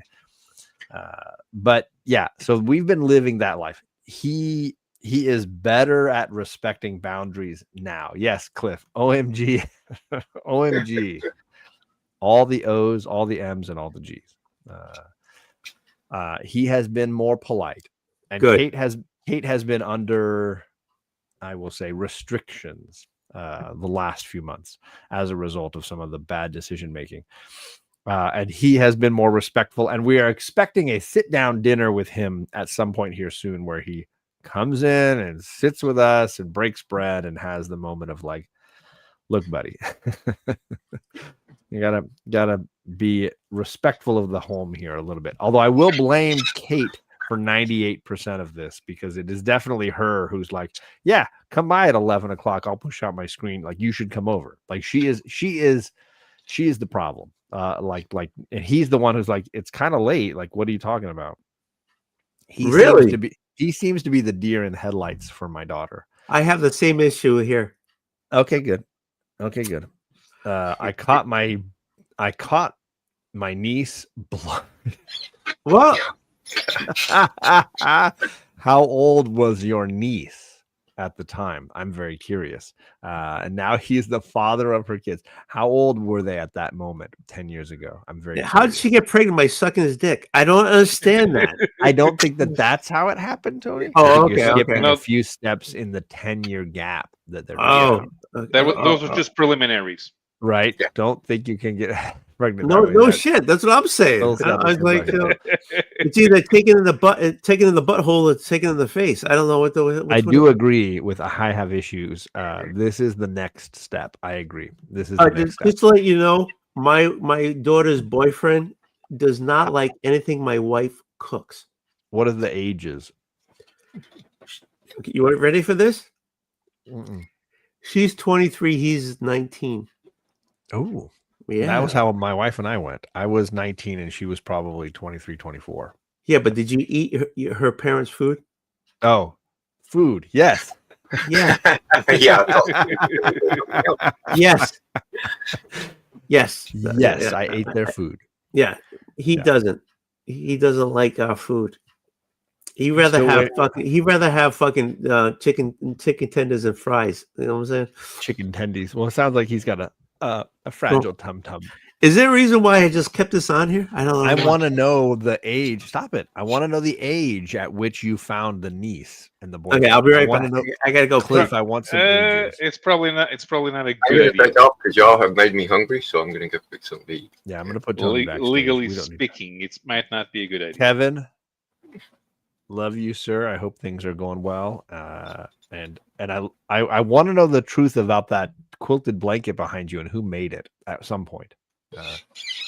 Because it looks marvelous. Yeah, it looks like somebody spent a lot of time on it. Kevin, thank you for being here. I appreciate you being here. Okay, I want to say bye to you. I heard you were leaving. Yep. Yeah, this one was purchased, so I couldn't tell you who made it, but okay. It looks fantastic though. They were teenagers and it was awful, says Cliff. Ooh, that's that's beautiful. And needs some repairs, unfortunately. That's fantastic. This was my mom's mother made this. Okay. And that's beautiful. Probably about as old as I am. And I have a couple more that she made, put away. Yeah. Yeah, we had a grandmother adjacent character who in our family made a lot of those kinds of things, and we have them all through the house. They're really incredible. The people who can do that kind of stitching are rare and talented, especially these days. Yeah. Oh yeah. For sure. Needlepoint has been a bit of a lost art for certain. Yep. But Kevin, have a wonderful evening. I hope you enjoy your dinner, and that we'll catch you again soon, man. Absolutely. And I might be back. If Jigs goes on tonight, I'll be looking for him. We'll try to hold the fort down until he arrives. All right. Y'all have fun. Bye, thanks, Kevin. everybody in chat. You, Kevin. Cliff, Phil, Comic Kids, Christina, if you're still out there. Yeah, Christina dropping links. Appreciate you, Christina. Paolo, you reading anything? What are you reading these days? Anything enjoyable you reading? Old stuff, new stuff, whatever? I haven't really read anything lately. When was the last thing I read? I can't remember. I really should pick up my Grant Morrison's Invisibles again, because I haven't reread. I haven't read that thing. Well, in ages, and I really should. Sure. I've been finally getting into, I think it's James Robinson's Starman. Oh yeah, the 90s book. Mm-hmm. I was shamed by our friend here, Cliff on Comics, because I had never read it. You're still muted, buddy. But I ended up buying out of shame. I bought both Compendium 1 and 2 that collected the entire run. And so now I'm about halfway through the first compendium. Is this the one when he had the I mean, the Spear of Destiny or whatever it's Yes, called. yes. I mean, all of the star men and girls or whatever. but he had the weird have the goggles on tool. his head and stuff like that? Yeah, the 90s always had it. version Yeah. was the son, the second Yes. born son of the original Golden Age Starman. Yeah. And the issue number 1 of this compendium starts with the oldest son dying, being Yes. murdered, just as he was becoming the new Starman. Mm-hmm. And then the younger son, Jack, takes over the mantle. But you know, he didn't want the mantle. He does not want it. No. I again, don't spoil too much because I'm only halfway through the first volume. Okay, I won't say anything. And Jack is a reluctant hero taking on the mantle for him. And his father is elderly and kind of coaching from the sidelines a little bit. And I know it eventually becomes Star Girl, so I'm assuming Jack's gonna kick the can at some point here, but I don't want to assume that, but I'm kind of assuming it at this point. No, in fact, if you start reading the late 90s JSA, he's in that too. Okay. He appears in the first arc. Starman will have ended. Okay. But the story is good, and you're going to love the Shade as the story progresses. Yeah, the Shade is already playing a part here in the first half of this compendium, but he's definitely the main bad.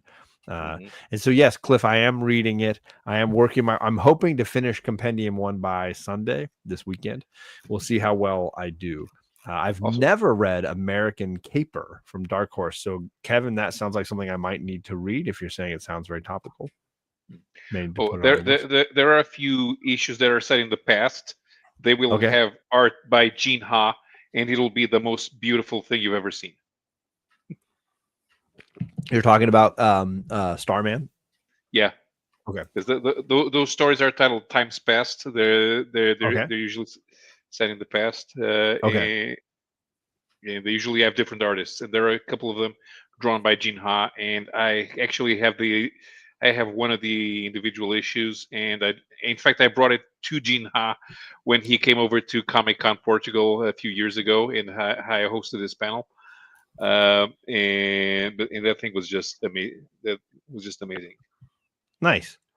The thing about Gene Ha is not a fast artist, so he doesn't have much of a large body of work for people to enjoy. But whatever you can get, it's guaranteed to be amazing art. Nice. So yes. that Starman you were talking about, is that the one from? It's a 90s run by James Robinson. That Cliff recommended. There's 2 compendiums, and I believe they're still being printed, so you can still buy them.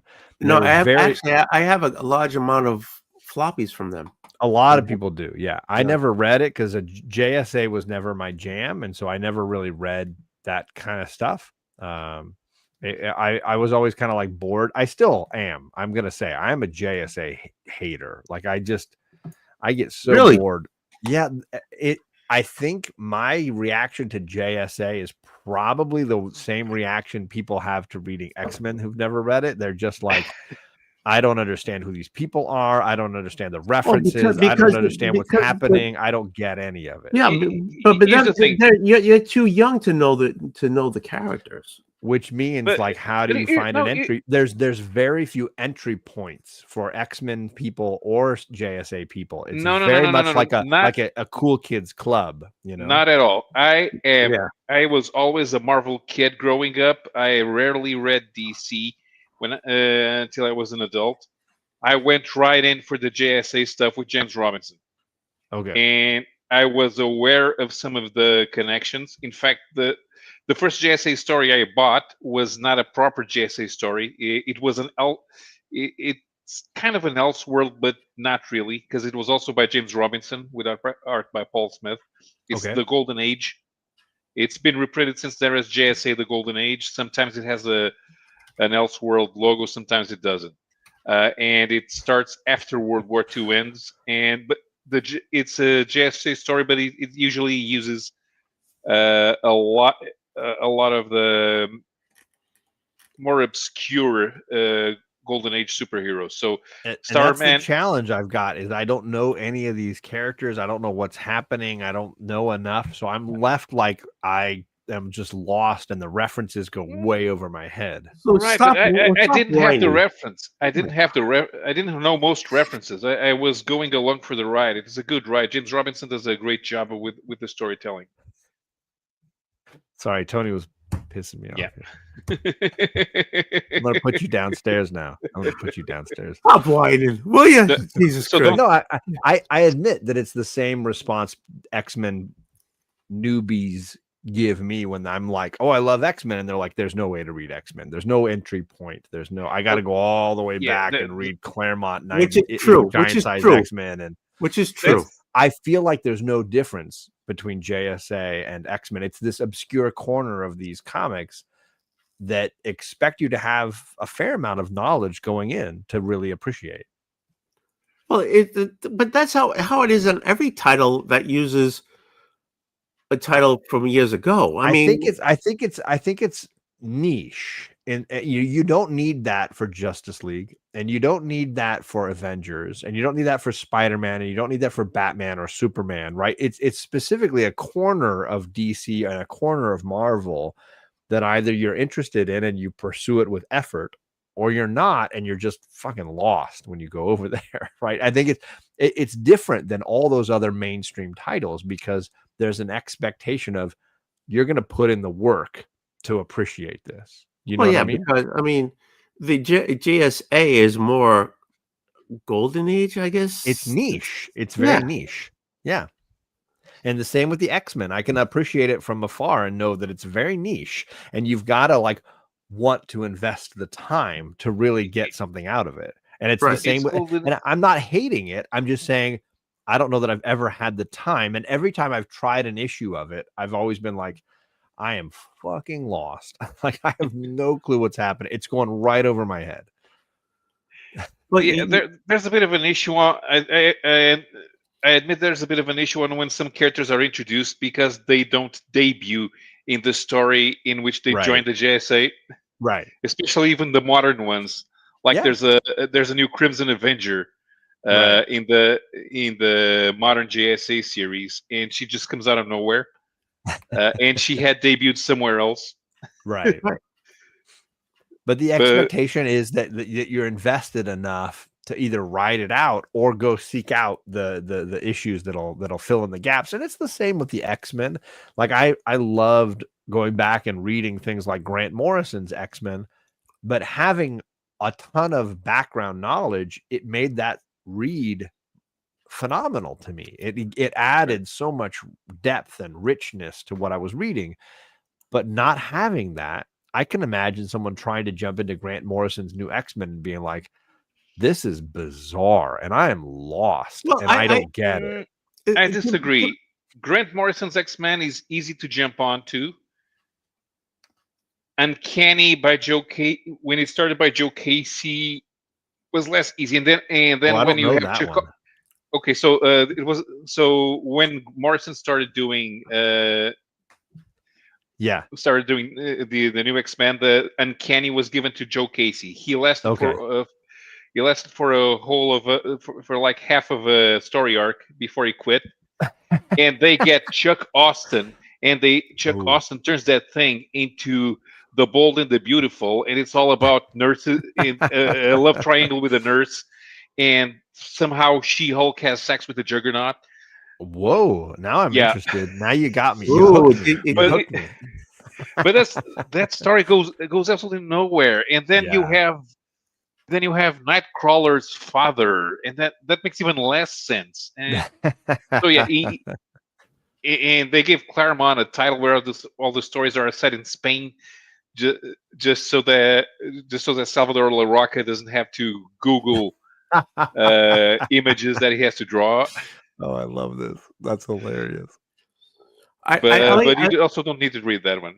First, I all want I to say can hi say- to Chad, 90 miles from comics. What is up, Chad? The Discord Oh, has Papa 90's here. crashed. Papa 90's here. 90's Where's here, Papa 90? man. Love you, buddy. I hope things are going well, Chad. Papa 90, and then baby. Cliff is on Team Paolo. I tonight. know it. He That's is all like, I can hear is Cliff everywhere. He's loving all of it. And then he says his first X-Men story was the Dark Phoenix saga. And I'm just like, So was mine. Look, I would never give that to somebody as their first X-Men book. My first X-Men story was the one where Wolverine comes out of the sewer at the end. Wow. The first solo Wolverine book, too. Wow. Yeah, because it starts, they're talking about this thing called the Hellfire Club, and they're being... And they have to infiltrate. X-Men are held hostage, and Wolverine's coming back for revenge. And I would give something like God Loves Man Kills before I would give that. I would give something that's like self-contained, or even Joss Whedon's Astonishing X-Men, which has a beginning, middle, and end. It's all kind of like tied in. I would give something like that ahead of even Dark Phoenix or Grant Morrison. But that's me, like, just as an X-Men outsider, or not X-Men insider, trying to understand how people would find an entry point. That's where I would go. Well, I was 5 years old. I just bought a comic. Yes, and that's a great point, because I think the age you are finding that entry point impacts your enjoyment. And I think me, as almost 50 years old, going into JSA, I feel lost, because it's not like the entry point isn't the same as if I was 10 reading that, right? I want to understand the inside jokes, and when I'm reading it and I'm like, I don't get what they're saying, I don't get that reference, it bugs me more than I think 10-year-old me would just read right past it and keep going. Right. When you're 10, you want to learn everything. So there you go. As a 10-year-old, you just would roll through it. And I think as a 50-year-old, you'd be like, no, I don't get it. Like, what's the point? What's the reference? What's the thing they're trying to tell me? Yeah. What I've been doing mostly after the age of 30 was going after the non-Marvel DC stories from the 80s and 90s that I missed out the first time. So I wanted to read Dreadstar, and I wanted to read Nexus, and I wanted to read John Sable Freelance, and I got omnibus with those. Cliff says, "When did you become lame at 50?" That might be the comment of the night, there, buddy. It's funny because Paolo, what I did when I was like, so I guess my girls were just being born. I was like, I don't know, 30, 32. I got back into comics, and I went hard on Vertigo. That was my was my rebirth, right? I was reading Fables, and I was reading Why the Last Man, and I was reading 100 Bullets and Scalped, and I was reading a lot of these. I would call, at the time, it felt like indie comics because they were non-superhero, non-cape books, and that was my rebirth. And I think I fell back in love with comics because it felt like they were telling me stories that I could relate to, and I wasn't worried about like 30, 40, 50 years of character backstory, right? I was able to pick up the first issue of the first volume of Why the Last Man and be like, holy crap, this book is wild. What Brian K. Vaughan was doing in that comic was blowing my mind. I was like, wow, this is amazing. And 100 Bullets with Azzarello, or Fables with Winningham, and I was like, this is incredible. It wasn't indie because obviously it was under the DC umbrella, but it was not superhero comics, and the medium expanded for me in that way. And it was the same idea, I think, hopefully, as what you're trying to say. Yeah. I remember when I started reading exclusively in English, one of the first comics I started reading was Transmetropolitan. Which is also a pretty good comic. Oh my God. And such a poignant book that I read it for the first time like 4 years ago. And I was like, wow, still super relevant. Yeah.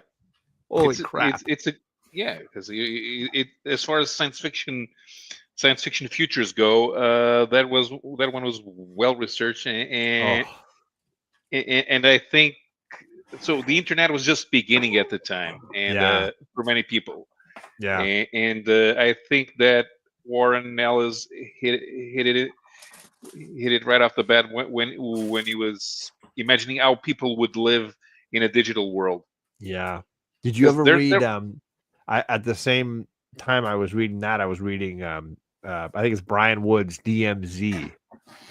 I know what it is. I've never read it. It's the idea that like New York becomes like the focal point of revolution in the United States, and they try to create an army to fight back against Washington, and there's like a schism, and it becomes the demilitarized zone, and the US government closes off the state of New York, or mostly Manhattan Island, and it's now like a demilitarized zone, and the war is happening on the forefront in New York. And the main character is a journalist on the ground trying to report the truth of what's happening in New York. But of course, his truth is being corrupted by the published media. It's phenomenal. DMZ, massively underrated Vertigo book from that same era, basically the same time frame. Yeah. Well, yeah. When I started the DMZ hadn't started. We didn't have DMZ yet, but Preacher was still going on. Oh yeah. The thing about Garth Ennis, he can be a great writer, but he has a few tropes that he likes to lean on. Sure. And the more Garth Ennis comics you read, the more you notice all those tropes, how repetitive they are. And okay, I've seen this joke. Can we have another, please? Right.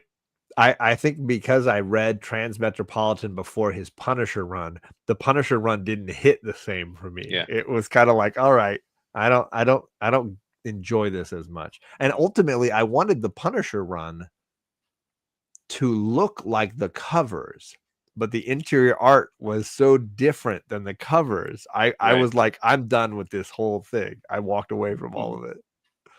Well, you can write a good Punisher.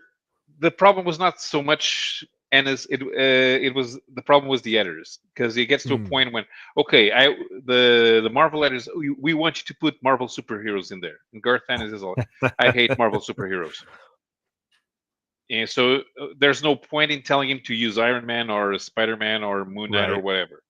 Just let him write a Punisher story where he kills criminals. Okay, that's it. My issue with his Punisher run was it felt like it was a comedy, but it was written like it was a heavy action drama.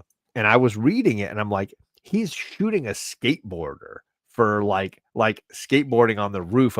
This is a satire. This book is a satire. It's almost like making fun of Frank Castle. Like it's almost like joking about Frank Castle. But you look at the covers and they're so like photo real. Like I wanted that. I wanted a photo real, intense, gritty Punisher, and he's like making fun of Punisher the whole time. It seemed like to me he was joking about Punisher. What'd you do with yourself, buddy? Well, you're doing such a great job. I just want to take myself out of the picture because you were. I'm doing so good. You only got 3 people watching right now. I don't give a shit. I'm enjoying this. Okay, it's my fault. When I start explaining comics, people just tune out. Well, I bought. Everybody told me that I got to read Ennis's Punisher, and I bought the entire run in trades, and they're right over there. But I only got through like 2 volumes before I was like, I can't stand the Chuck Dixon artwork. Like the Dixon's artwork was a huge turnoff for me. I was grossed out by how everybody looked like they'd spent their lives in a boxing ring with the same broken nose. Everybody looked exactly the same. Right. Steve Dillon has one face. No, Steve Dillon. Sorry, not Chuck Dixon. Yeah. Steve Dillon. He has one. He had one. He only did one face. It was like John Byrne. John Byrne only had one face too. And I would say Todd McFarlane everybody had the same crazy curly hair. Everybody. Yeah. They all went to the same parlor. Yeah. So I tried his Punisher, and I want to go back and try to finish it, but I just couldn't. It was the Dillon artwork that kept me from enjoying it. Mm-hmm. But I'm a hater. I prefer the War Journal era of Punisher is more my jam. Yeah. Okay. I get you there. I mean, we all had elements of it. My hair was so lacking and straight and fine. It Oh never no! really did When I anything. had hair, it was full. It was potted down the middle, and I had Was this the I this is had the the friggin' 1400s, right? This was back in the 1400s. Oh yeah, I used to pot in the middle, and I had this. I had I had the big comb, so I could do the friggin' Right. What did Julius Caesar think of your hair? He loved it. He was fucking jealous because he was bald, motherfucker. He had that friggin' thing on his head just to cover the bald spot. So. Damn you, Tony! I'm doing a third pour. Do that, motherfucker. I'm not gonna call you motherfucker. I'm doing what you asked. Look how much of this bottle I've drunk tonight. Like this is way more than I drank in a single night. Do it. I'm running low on this one. Hold on. This is bad news. I got another big. I have another. I brought 3 big cubes down so I can get to fill this one. I only did 1 giant cube, and it's still working. It's still doing a job. That's because it's the climate over there in California that makes it do that. Well, it's raining. I'm not drinking anything right now. It's almost 2:30 in the morning over here. Oh, that's breaking Tony's cardinal rule. You just get some water. You always have to sip. You always have to sip. It doesn't matter what it is. It has to sip. Well, yeah. Well, I got water here. There you go. That's it. This water bottle was given to me by a friend of mine who was a racing driver at the time. This was the number he used in the Seat Euro Cup. Who is he racing for? That's not the Brazilian flag. No, that's Portuguese, man. That's Portuguese flag. The Portuguese flag. Okay. He actually races in Brazil now. He races in NASCAR Brazil. Oh, does he? Okay. Yeah. That's why. It's why you have such a plethora of knowledge about racing. It bothers me that you can't use that plethora of knowledge or connections to do what you want to do. You know what I'm saying? Oh, right now there's no magazine for car. Even the one that was sold internationally, that one's gone. You don't, and the American one is primarily a website now, and it only exists so that there's a guy there who has a personal column that everybody wants to read.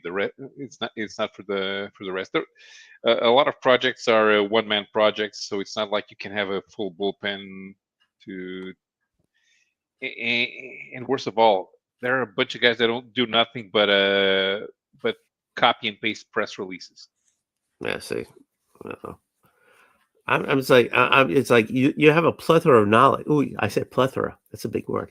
Yeah, you have a plethora of knowledge, and it's just like you're not able to use it and just throw it out there. So no, one of my old colleagues called me the other day because it was the Macau Grand Prix, and he wanted to know if I remembered the names of all the Portuguese drivers who took part in Formula 3 throughout the years, and I did. You gave it to him for free. He says, "Hey, I'll give you like $5 a name." No, he had to write the text. But yeah, because 2 Portuguese drivers won the Macau Grand Prix. The Macau Grand Prix is for Formula 3. Used to be for Formula Atlantic back in the day, but it's mostly been an international Formula 3 race. First time I saw it was 1992.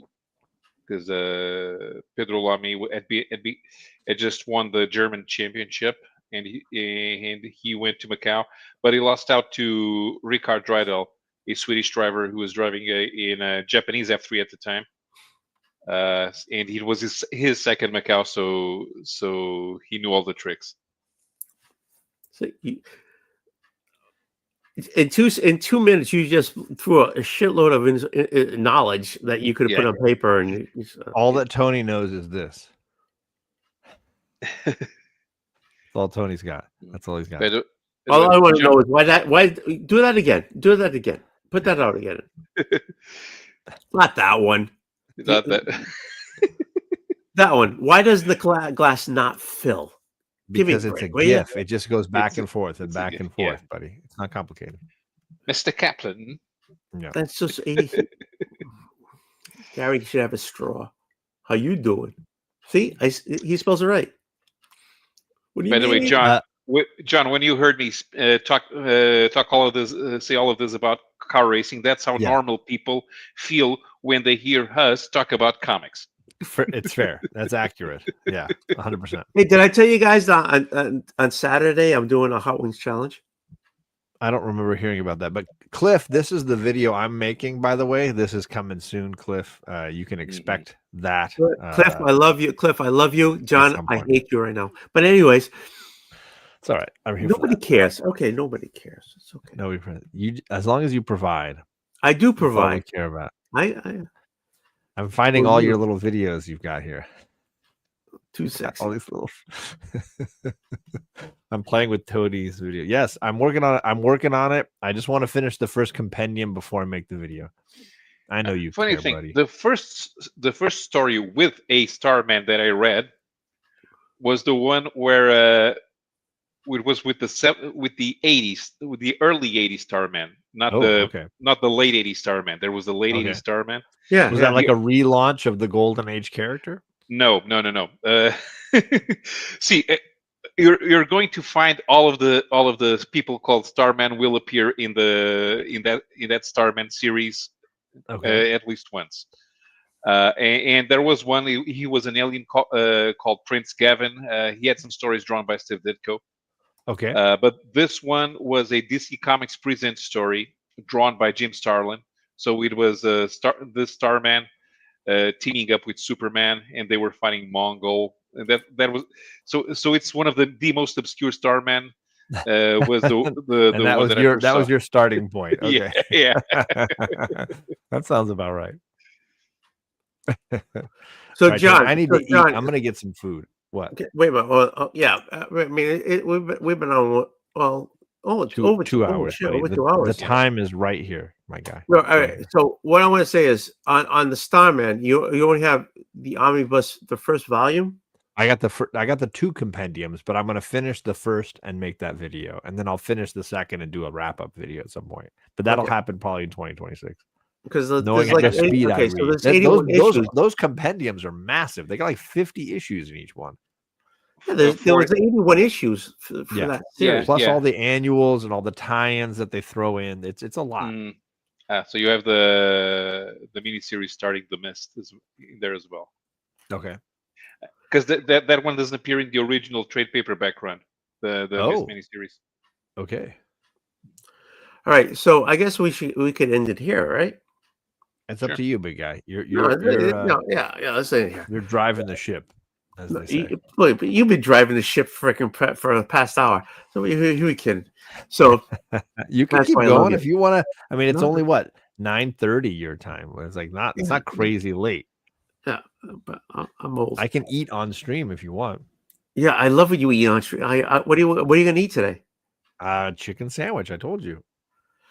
I love when can you put it in a bowl? Because I love when you eat out of a bowl. I'll do what I can do. Give me a second.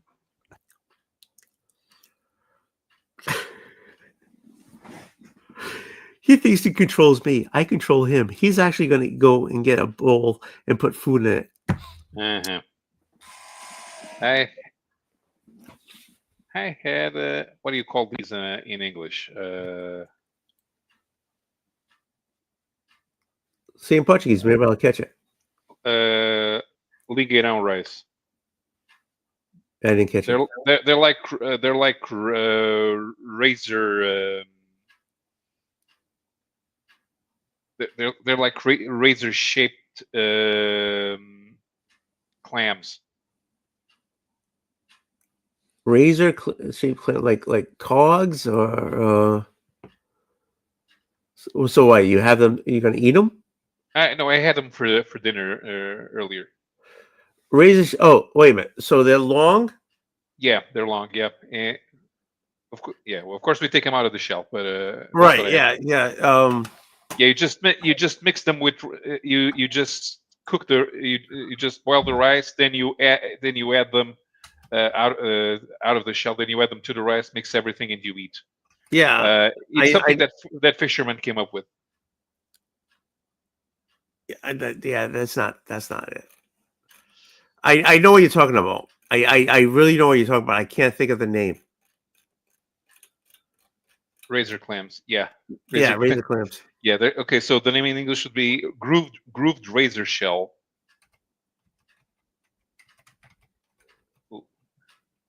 Official name Solen Marginatus.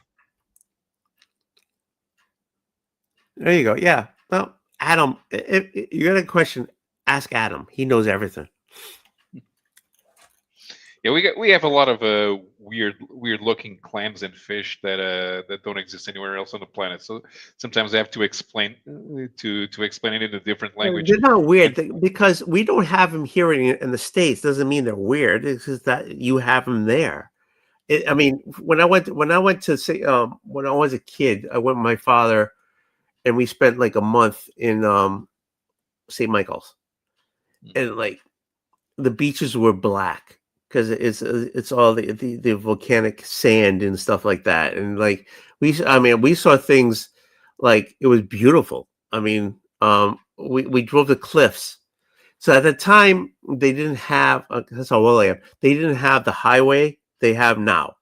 So they literally had to drive around and come back around, right? Because it was up a mountain, down a mountain.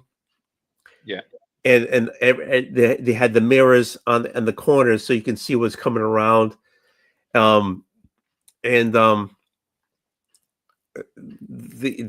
cliffs were full of flowers and stuff like that. It was beautiful. And because I remember my grandfather's land, he had died, so my uncle had it. They were taking the gravel to build the highway that's there now, that goes from one corner of the island to the other, and to build that. Hi Ryan, how you doing? They didn't have that. Usually, you had to go around a freaking mountain, and they had to have big ass mirrors, so the buses could like see the traffic coming on the other side, so to see if they could take the corner. You know what I'm saying? It was nasty. I remember going to the land where they were taking the gravel. I had to hang on the side of a truck. They had the place to put your foot, and they had the rear view mirror, and I had put my foot on the truck, my 2 feet on the truck, and hang on to the mirror as we went around the corners of the cliff. And all I remember is like looking down, it was straight friggin' flowers. What are those flowers? I can't even think of those flowers. But it was beautiful, but it was just death if I let go of my hand, because I actually had to hang on the edge of the friggin' truck to go around this thing. It was like terrifying because I was a kid, but it was like awesome because nobody else is gonna experience this. Nobody's gonna experience hanging on the side of a truck on a cliff that goes down to death. I don't know. It was just beautiful flowers everywhere, and I was just gonna. If you had like, oh, this rear view mirror, you could just drop. And going to my father's side of the island, because my mother was Agua Torta, and my father was Fernando Luge. On my mother's side, it was just, it was farmland galore. And my grandfather had a lot of land, and it was out there. Going to my father's side, it was on the beach. It was on the side where the water was, and it had the black volcano ash everywhere. You know what I'm saying? It was so awesome. It was awesome seeing that island. But it's like they didn't. But I'm going back to the idea is they didn't have the highway. That's how long ago it was. You know what I'm saying? Yeah. So, okay, I'm just babbling.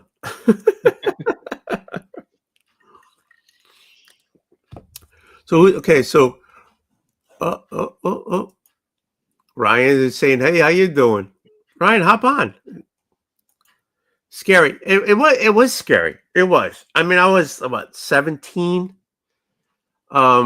Actually, I got to school. I got to my senior year late because we spent a month in the Azores, and by the time I got back, I was late getting to high school.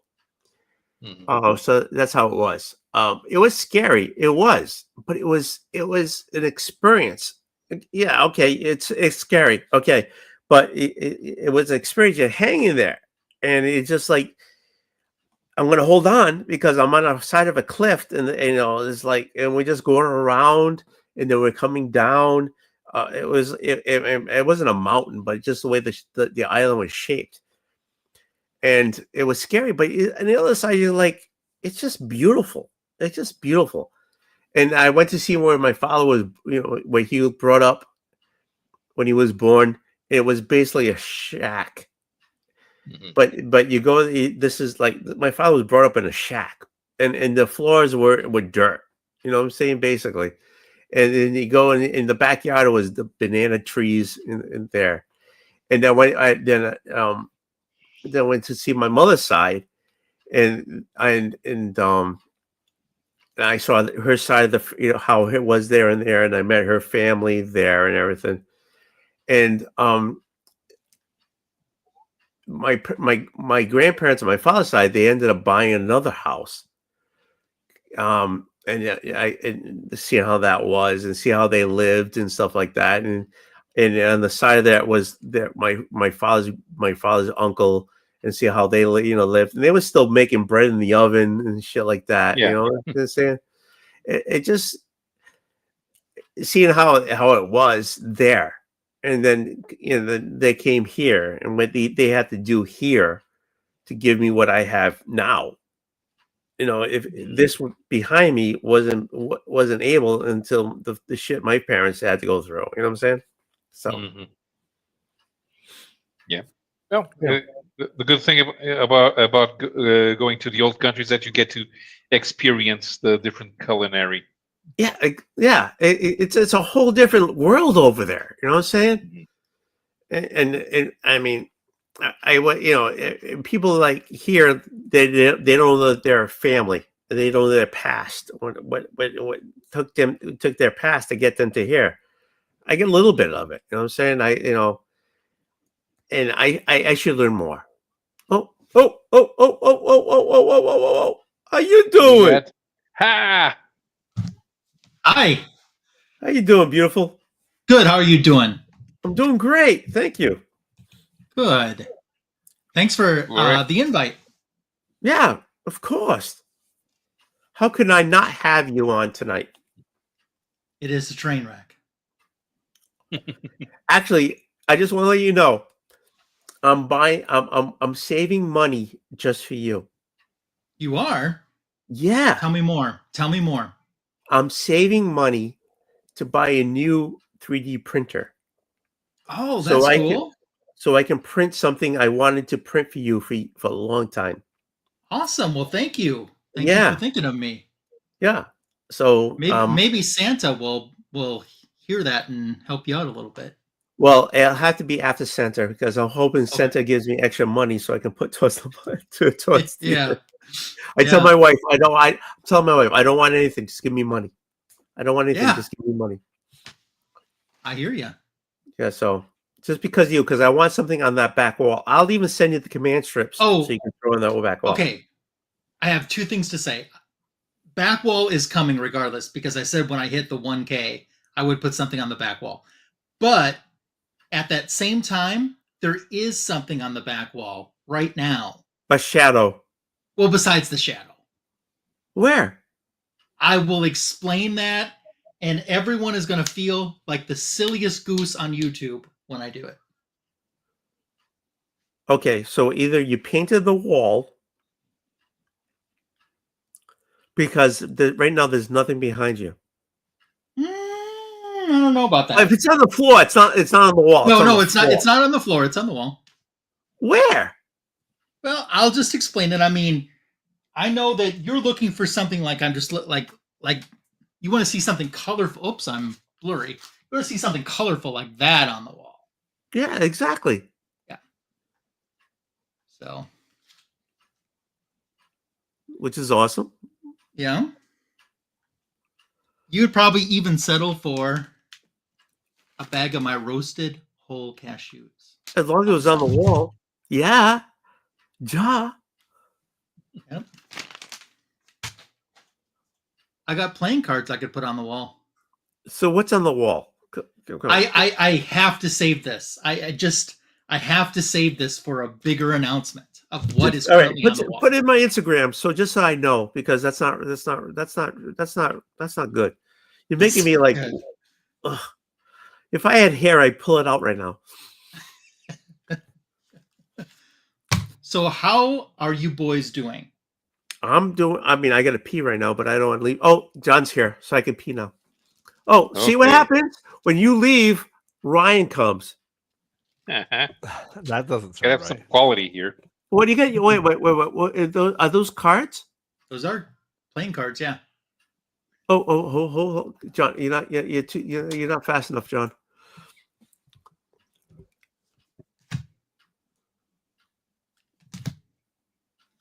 What are those? They are Superman playing cards. They've got a couple Bronze Age images, which I really like. Like playing cards? Yeah, like playing cards. First you charge the card. So we can play poker with that? We could. Let's try to get to my favorite card. Oh, John's eating out of a bowl. I'm gonna get hard on. That's pretty good, but it's not my favorite one. What's your favorite? Are they all Superman? They all are Superman from different ages. But I'm trying to find my favorite one. It hasn't come up yet.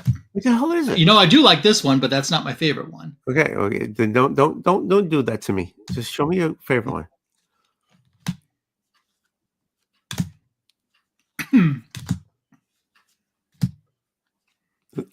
Oh no! Don't cheat me. Getting towards the end. If it's the last card, I'm going to slap you. So am I. I'm going to be mad too. Ooh, that one's good, but that's not it.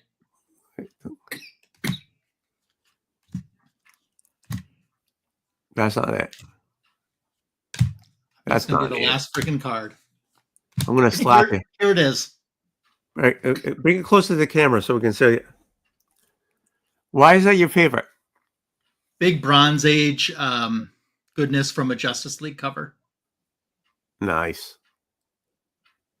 How many cards do you have behind that? I only got a couple more. Yeah, it's almost the last one. I do like that one too.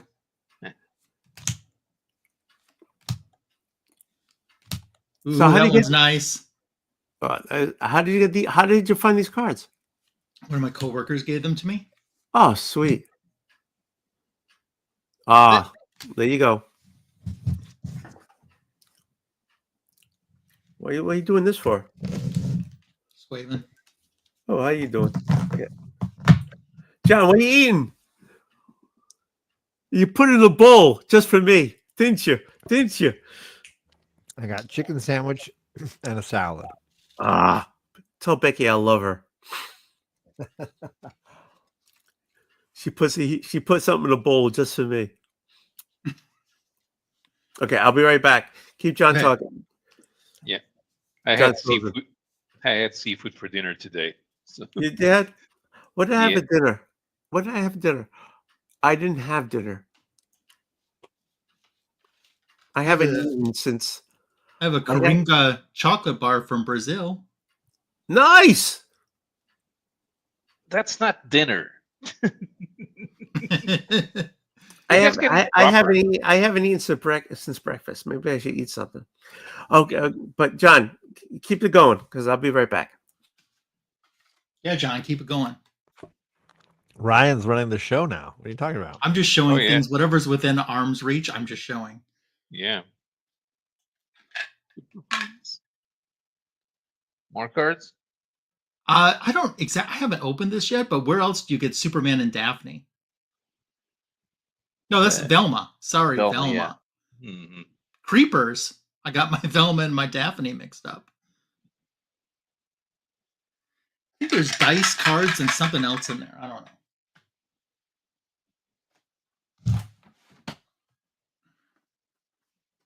Superpowers Wonder Woman. It's also a variant with a red cape.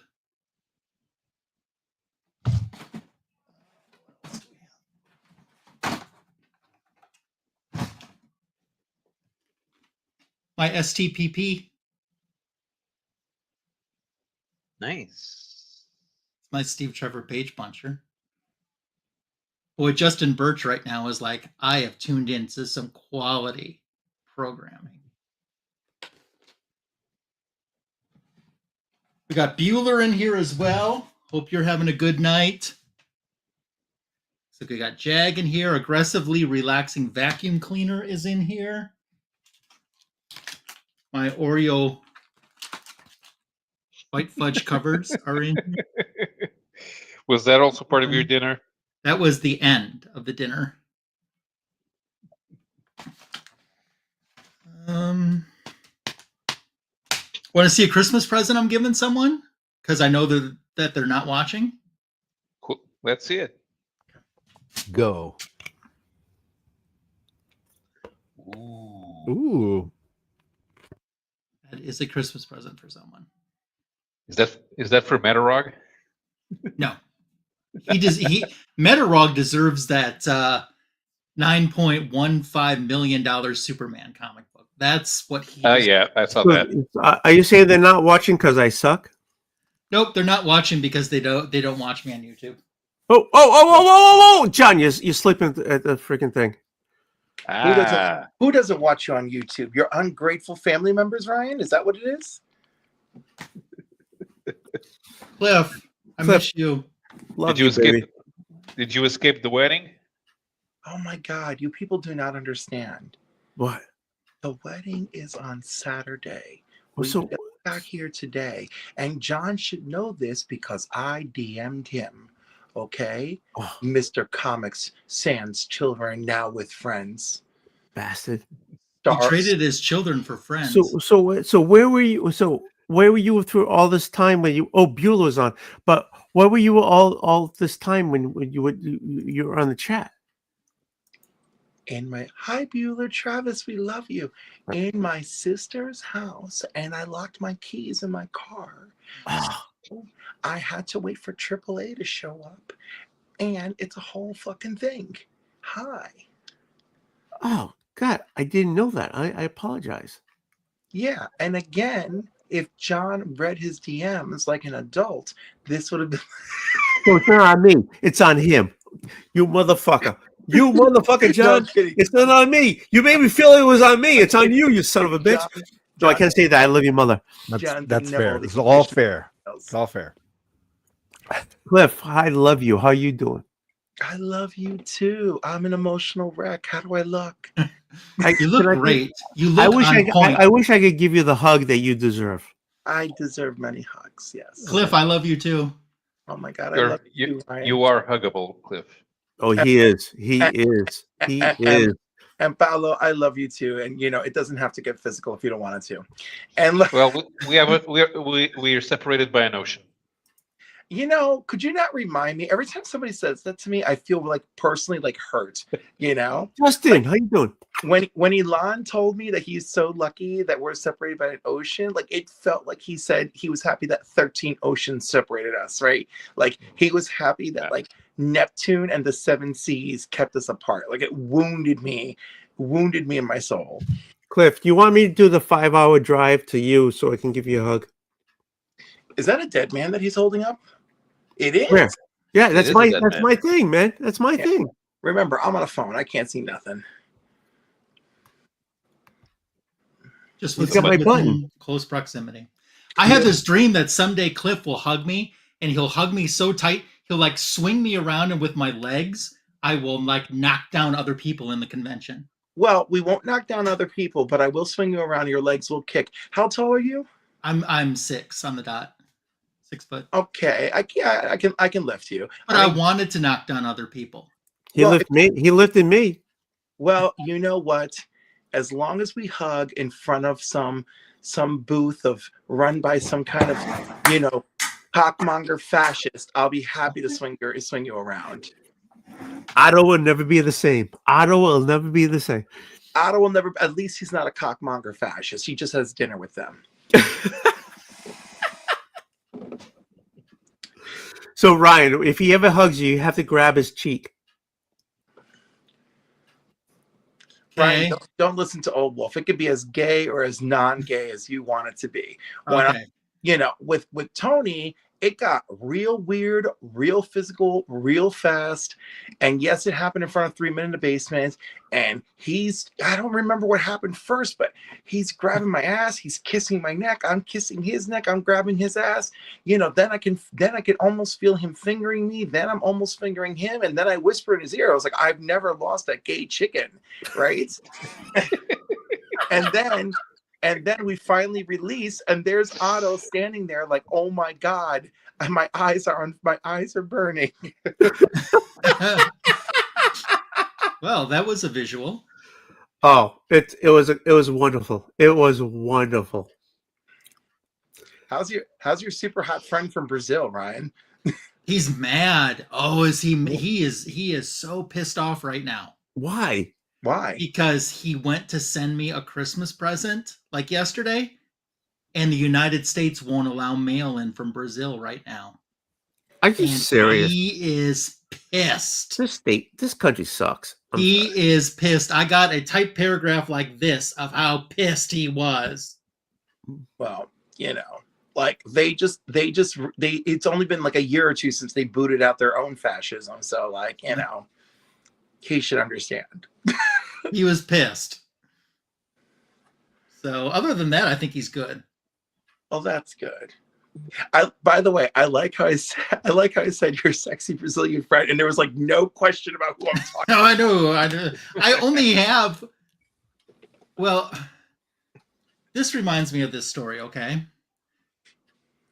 Oh God, I'm gonna be so bad. Why? Just say it. Okay. This blonde got into a taxi, and as she was driving, the taxi driver had the radio on, and they had a news story about how 3 Brazilian men were killed in a bank shootout the day before in the town. And she was so upset, she screamed, "Oh my God, how many is a Brazilian?"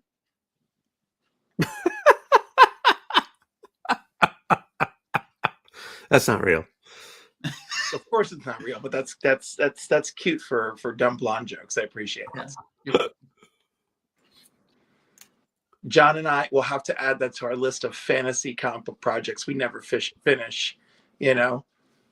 Dumb blondes on patrol.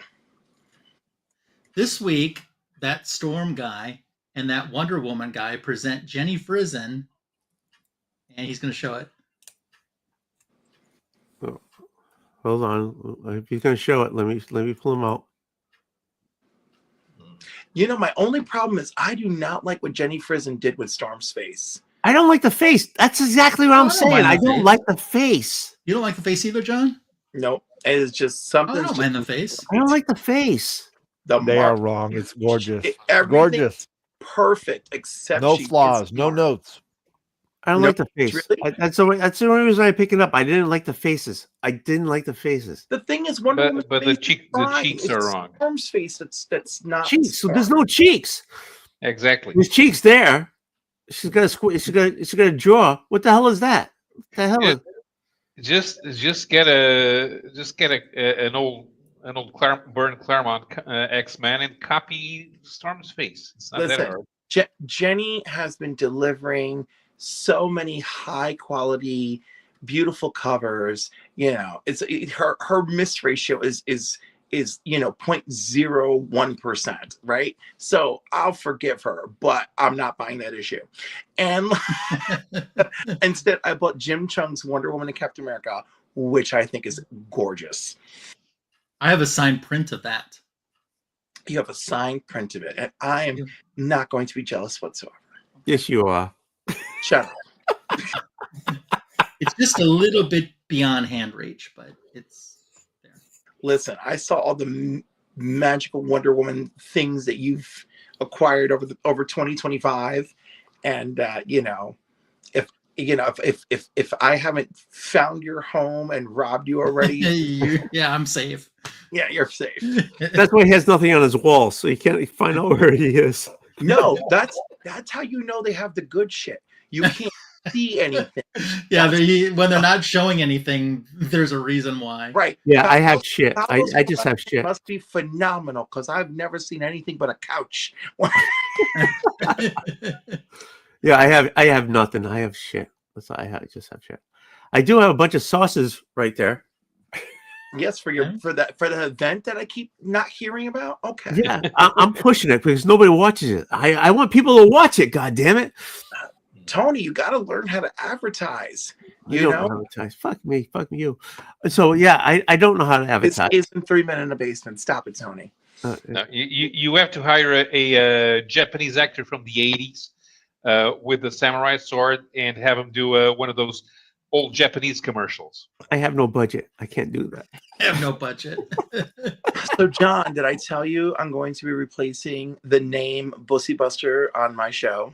What? To what? I am offended by that statement. No, because you know what? I was told that, boy pussy just has a bad connotation. And by whom? By some boy pussy is what I'm going to say.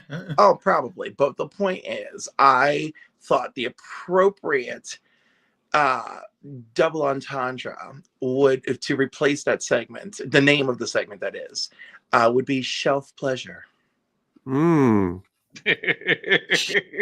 Pleasure.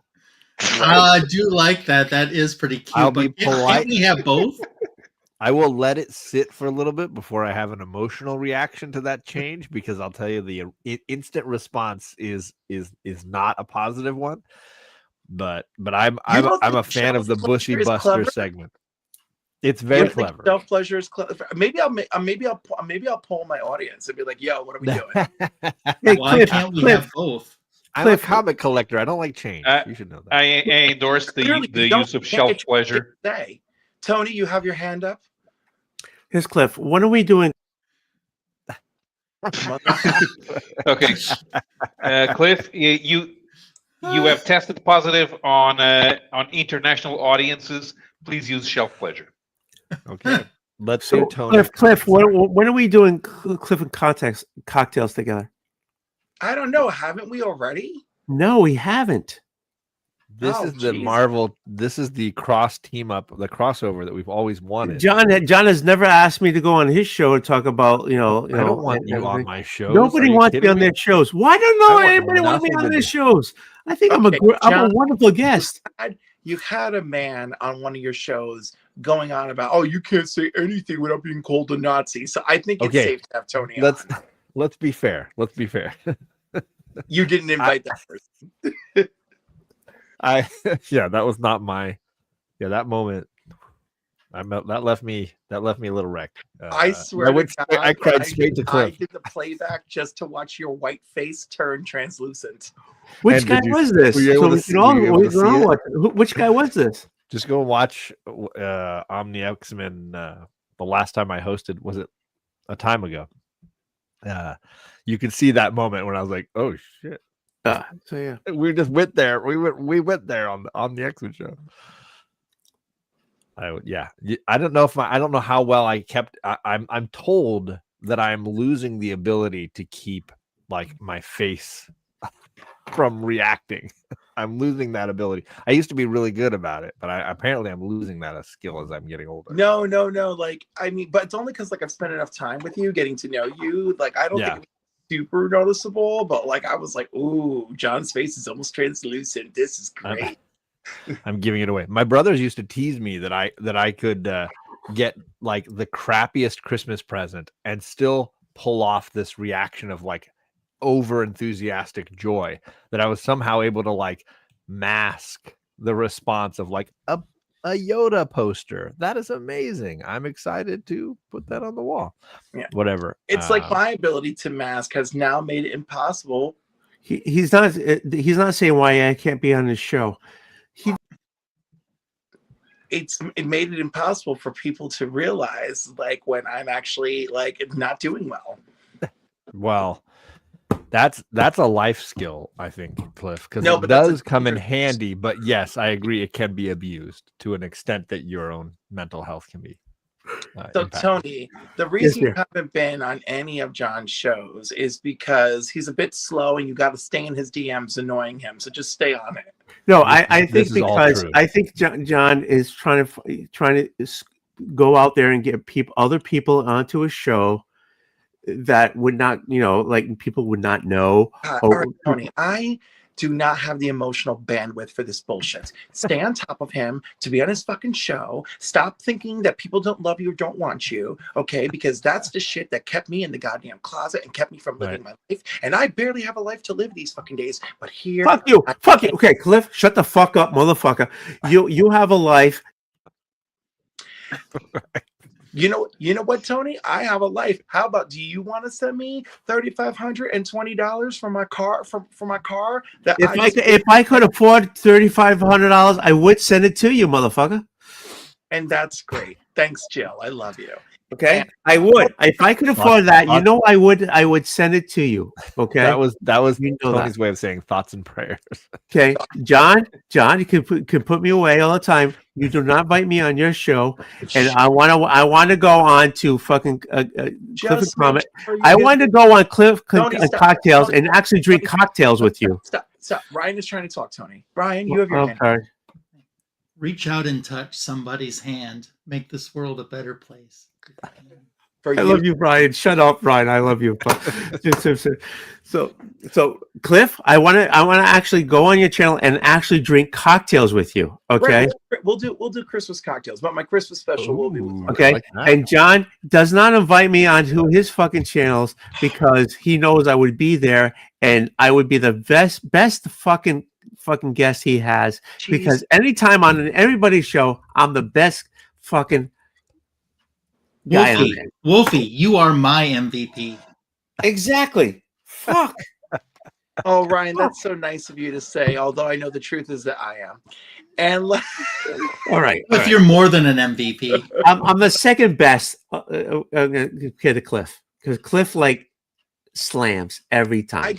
I got such a lovely compliment in my hidden DMs. You know the DMs that go like to the corner, right? So I was clearing them out.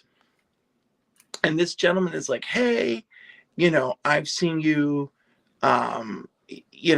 here, there, and everywhere. And like, I love what you bring to the table. And he's like, and you really were outspoken about like those beefcake comic covers and you're right.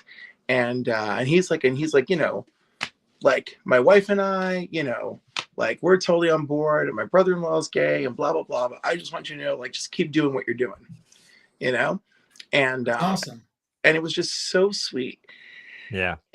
And I need it because every once in a while I'll be on someone's show and then like, I'll go back to the comments because I always go back to the comments because, hello, personality issues. But like I go back to the comments and like they're usually very positive, and then like they'll always not always, that's not true, but sometimes there'll just be one where somebody's just like just raking me over the coals, or sometimes I'm doing a live stream on somebody's channel and some rando will just come in and like and just to cut me down. Yeah, because everybody's a fucking dick. Okay, not everybody's a dick. But Tony, it's sometimes because the negative comments echo a whole lot louder than the positive ones, and that sticks with us, right? And sometimes we're seeking that out because we want to check to see how we're being perceived in the larger world. Yeah, but if a majority of the people who are saying you're trying to speak you're speaking rationally to a psychology that's not rational. Yeah. Listen, all I know is I love Cliff, and he's above all. I can't say that. There are a few people. Take back the compliment. Yes, take it back immediately. No. When I say there were because there is always a group who is above all, and Cliff, you were there, okay.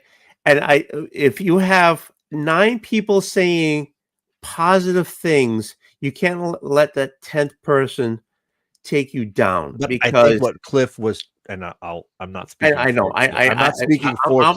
I'm like a half a bottle in, so yeah. Nobody's expecting you to speak for them.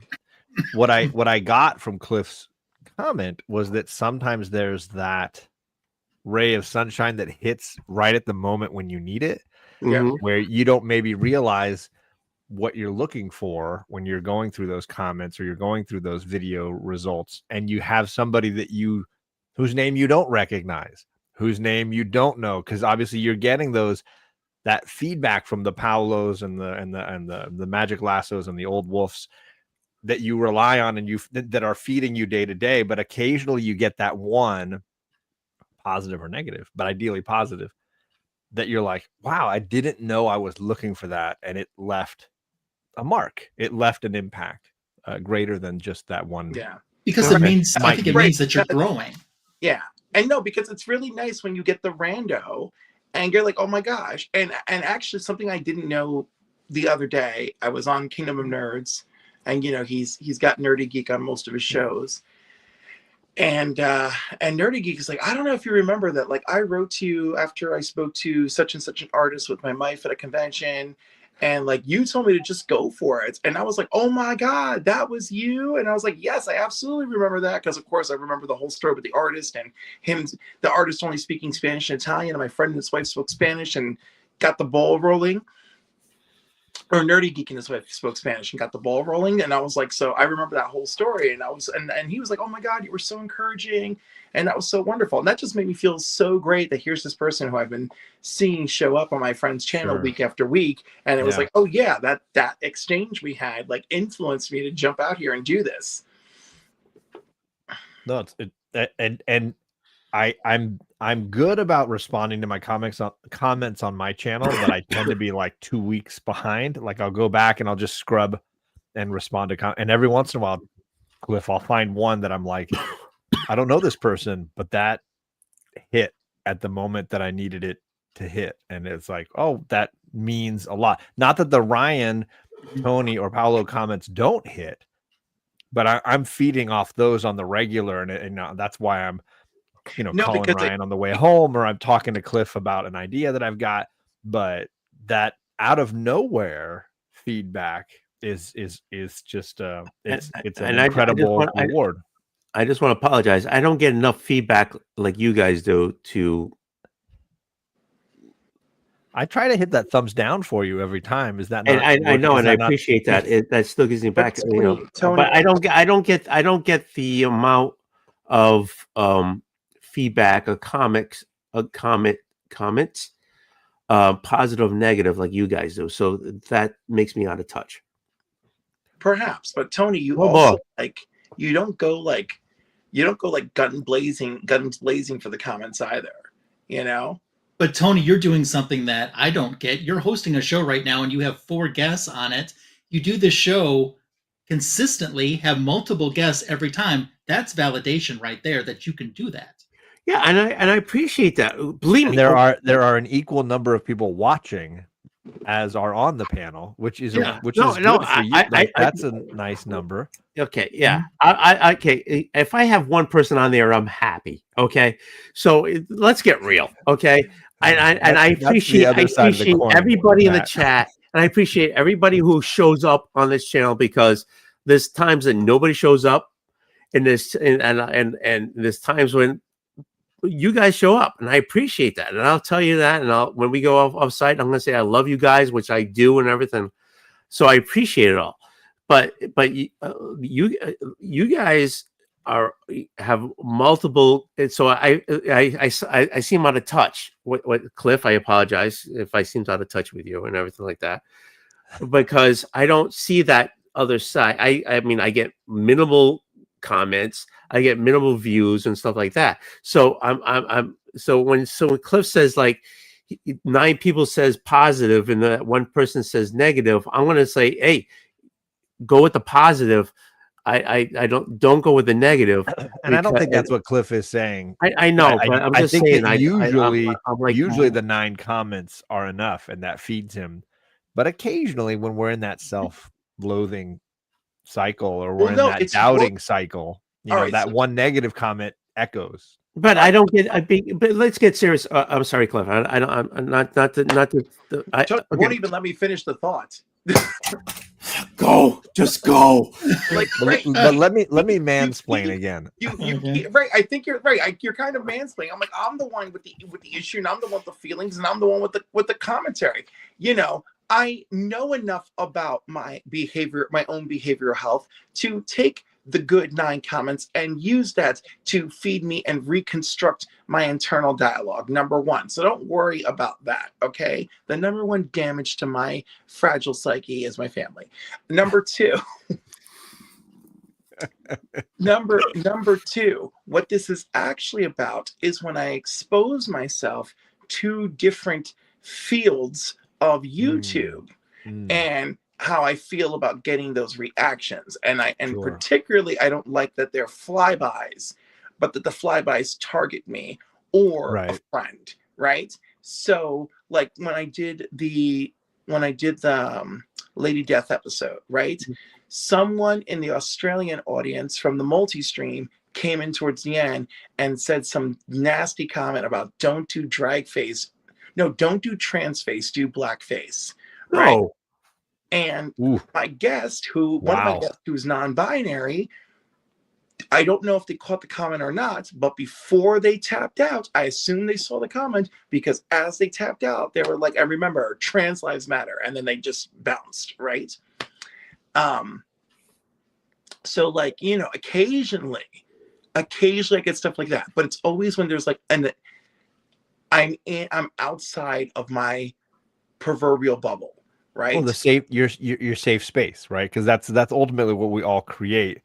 When my girls and I were doing this more regularly when they were little, we created a safe space, and people like Tony and Ryan in the chat were wielding those wrenches to make sure that if an idiot showed up, they got hammered, and it created a space. And we all then branch out of that safe space and go on somebody else's live stream or, have somebody come on our live stream that has a different bubble. And that's when those risks occur. Right. And because I had a multi-stream, right, the person was outside of the realm of I had any control over that comment or anything. Right. So of course I was not pleased, but it was a very successful evening. We had a lovely show. I really want all of them back together. And Madam even said, okay, next time I'm not going to make secondary plans. And of course, and like, obviously if I was going to sit on the negative, I would be like, oh, but like, no, I'm taking the positive. We had a great show. People really enjoyed it. It organically got a lot of positive attention. So like, I absolutely want to go back and do something similar.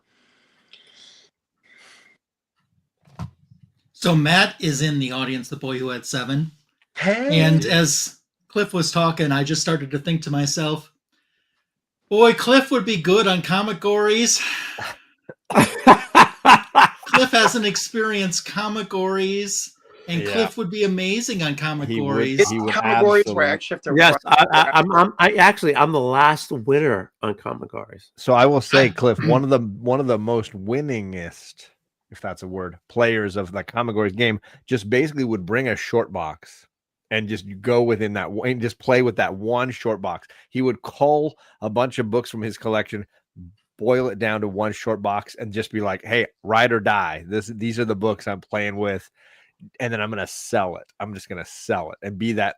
And Lady Fantastic is like that as well when she plays. Same deal. I just want to go on record as saying that I played comic gories once. I won. Oh, hi. And I was a no pass winner. I did not use my optional pass. Oh yes, yeah. You played it. Raw? Is that Raw Dogging comic gories? Did I have a pass for option? Everybody has a pass. Yeah, you're allowed to play a pass and be like, nope, skip that category. I didn't pass at all either. I don't remember. Yeah, that you're asking a lot of my memory at this stage in the moment here we're having. So when you take the pass, it means there's no positive or negative to your score when you use the pass? The idea is like, so if I was hosting and the 4 of you were playing, it'd be like Tony versus Cliff and Ryan versus Paolo, and I would spin the categories and we would pick something, and hey, it's best blue cover, and any of you could use your pass and be like, nope, I don't want blue cover, scrap that category, spin again. Right. And it doesn't hurt anybody, but once you used it once, you can never use it again. Right. So you use your spin and you throw it away, and then we spin again for everybody. Now everybody gets death cover, and you got to go. I don't want to play against Paulo. He's going to kick my ass. Well, that's you just got to deal with who you get. Actually, everything in the box is in storage in his mechanic's house. And Do you know what would be hilarious if Ryan won a battle of comic warriors using nothing but Wonder Woman comics? I did. I did. I think the last time we played was That was on the Tony's Olympics channel for his cancer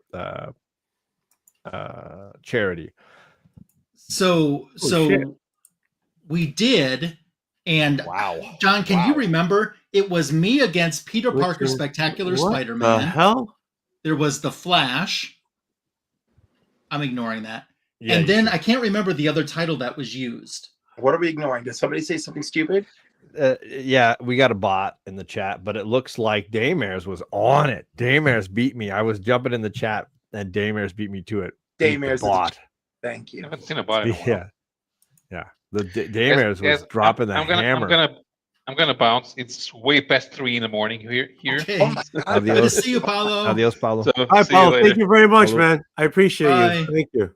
Good night. Good night. We're gonna end soon here too. I'm gonna shut Tony down here in a second.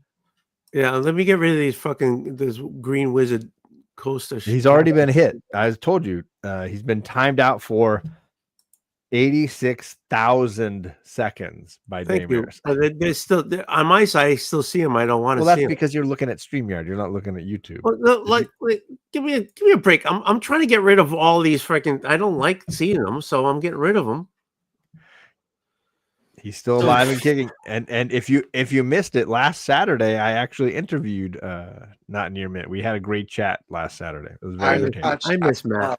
I want to see Matt's bald-headed face. I do want to see his face. He's wonderful, yeah. And if he's feeling up for it, then yes, maybe it's the right time. Maybe it's the right time. Oh, for him to be on your show, but not me.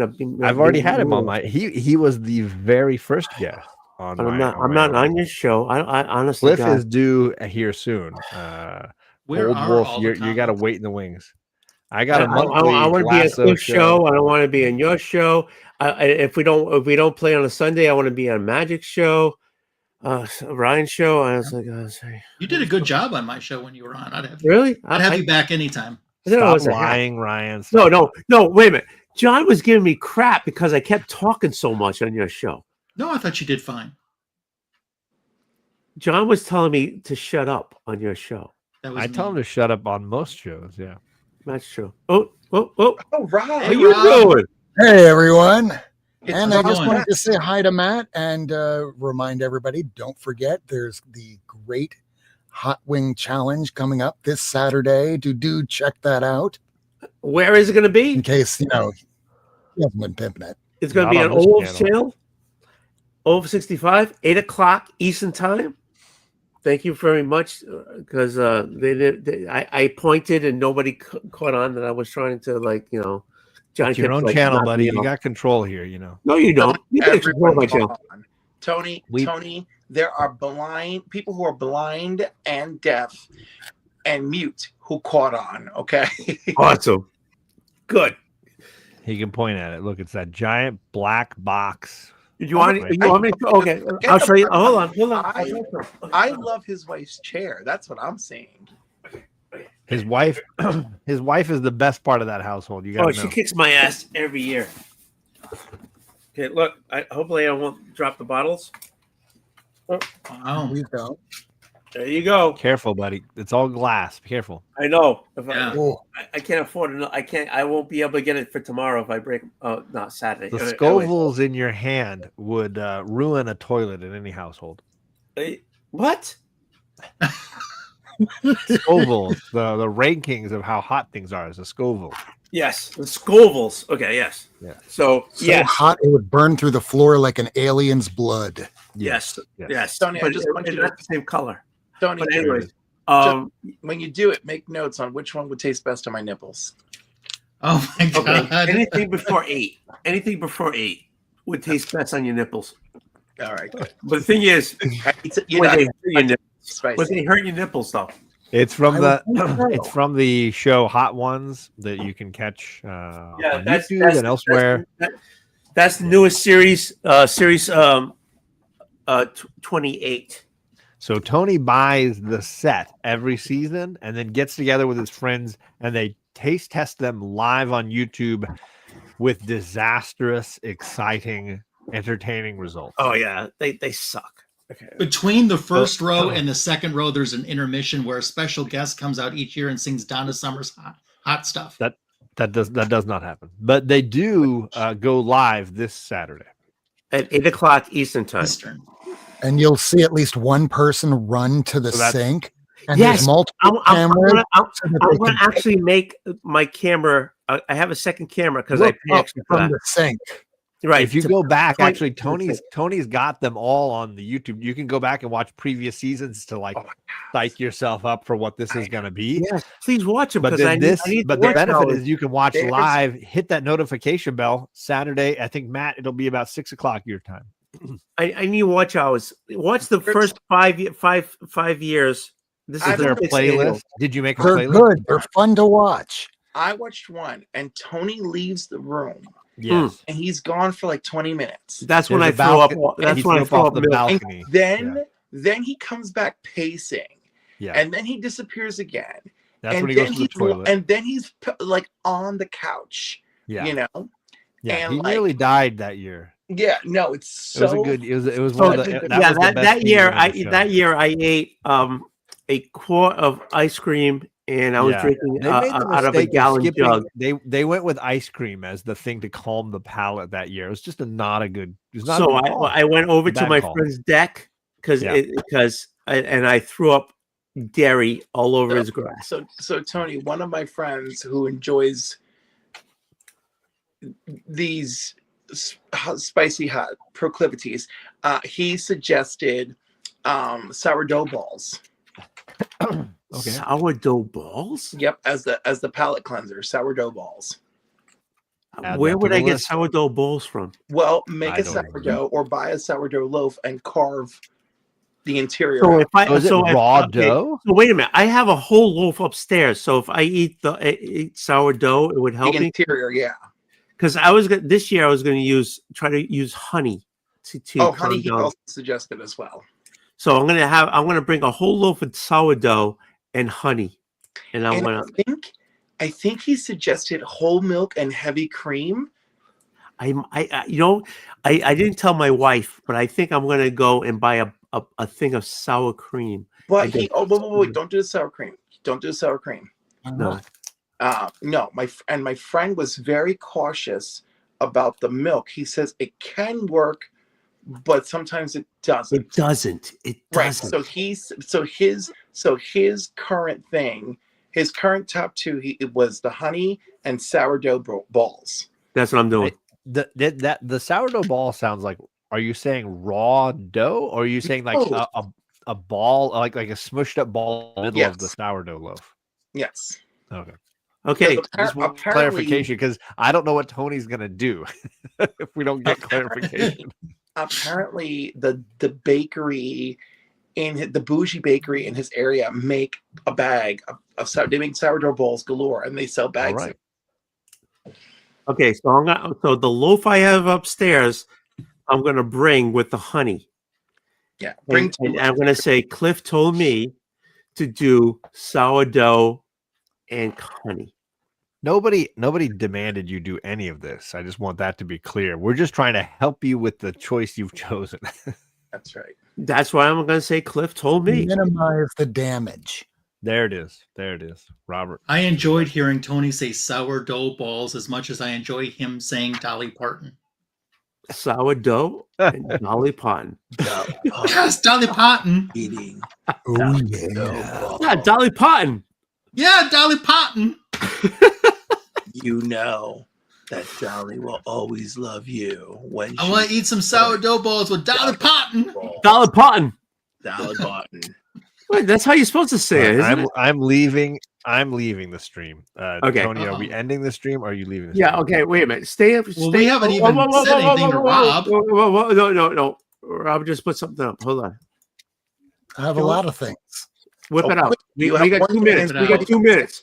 Whip it out. You got 2 minutes to finish. Good night and good luck. There you go, Yasmin Love you, Putri. Yasmin There you go, Putri. Dan Mora. Dan Mora. Mora is like on everything. That guy. Oh, super sexy Mora though. Love those colors. Yeah, that's the thing. He has great colors. There's another Is that Mora. right? That's Look, fun. Oh Yeah. yeah. I think this color is what makes it. I'm working on putting these in Mylar now. Another Mora. Is that Nightwing sexiness? Yes. Yes, Oh, there's more coming. that's what. And she there's said. more on the way. That's what she said. Okay. Yeah. That's fun. More Was Batman sleeping on that one?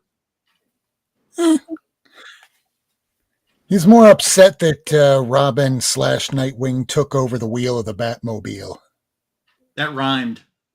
I know. I'm not much of a rhymer. I'm not Etrigan. That's a nice cover. This is an expensive cover. That's a nice cover. Why was that expensive?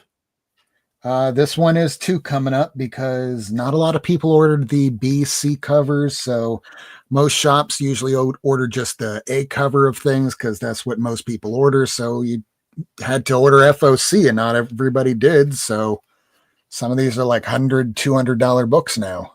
Wow. Are you serious? I kid you not. So you're gonna make me go to my CLZ to see if I have those? Yeah, there we go, baby. There No, we wait a go. minute. Hold on. That's not nice. No, this is Nicholas Scott. You shut your dirty mouth, Tony. No, that isn't nice. No, put it up. His chest it folds right into his like 8 freaking ab there thing. That's not if it was nice, I tell you it was nice, but that's not nice. It looks It's like ass. dick. That looks like ass. Okay, Tony. It's Nicholas You Scott. know nothing. Stop it. You're Jon Snow right now. Just move away. Okay. This is perfect anatomy from somebody that knows anatomy for reasons. It's a great cover, and it's not an expensive one. It's between $15 to $25 now. I want you to know that cover brings me the fondest memories of college and Beer Can Eddie. I like All that right. cover. All right. Hey, you're the person who knows. All right, that's it for now. I'm bagging and Beautiful. boarding. All right. Okay. I love you guys. It's time to go to bed. Yeah. All right. Goodbye, everyone. No, hey, Bye, everyone. no, don't say that. Don't say Everyone, that. don't die. I love you guys. Okay. Rob, Cliff, Ryan, thank you for being here. Oh, I'm not gonna. You guys are all equal. Yeah, there you go. Thank you for being here. I love you guys. Right? You too. No, I do. I love you guys. So thank you for being here. Okay, so don't forget, there's only 7 people. Son of a bitch, Cliff left. But anyways, I got this Hot Wing Challenge Saturday, 8:00. Be there. Thank you Good very luck. much. No, I do appreciate you guys being here. And Rob, where the hell were you when we were on for fucking 3 hours? Where were you? Yeah, where were you? Key West. Oh, okay, working.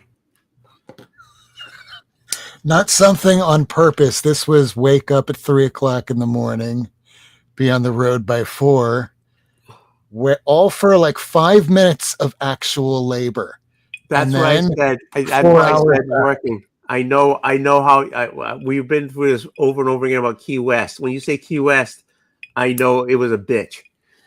On that, love you guys. Oh, I do Bye. have one question, and I What? can save it for after the show ends, No. maybe. You sure? Okay. Or we could Bye. just ask it now. Ask it now. What are you doing? What are you doing tomorrow night? Tomorrow night, I'm probably sobering it up. Why? What's going on tomorrow night? Would you like to be on our show? What time? 9 p.m. Eastern. Why not? This way we could promote your Saturday show and make sure people watch it. All right. Yeah. We'll just hype why it not? up as Oldwolf showing up, and we'll put you as the main guest. Fine. Send me the put in the IG. Give me your email address in the private chat, and I'll copy it and Gotcha. make sure you Okay. get a link. Love you guys. Bye.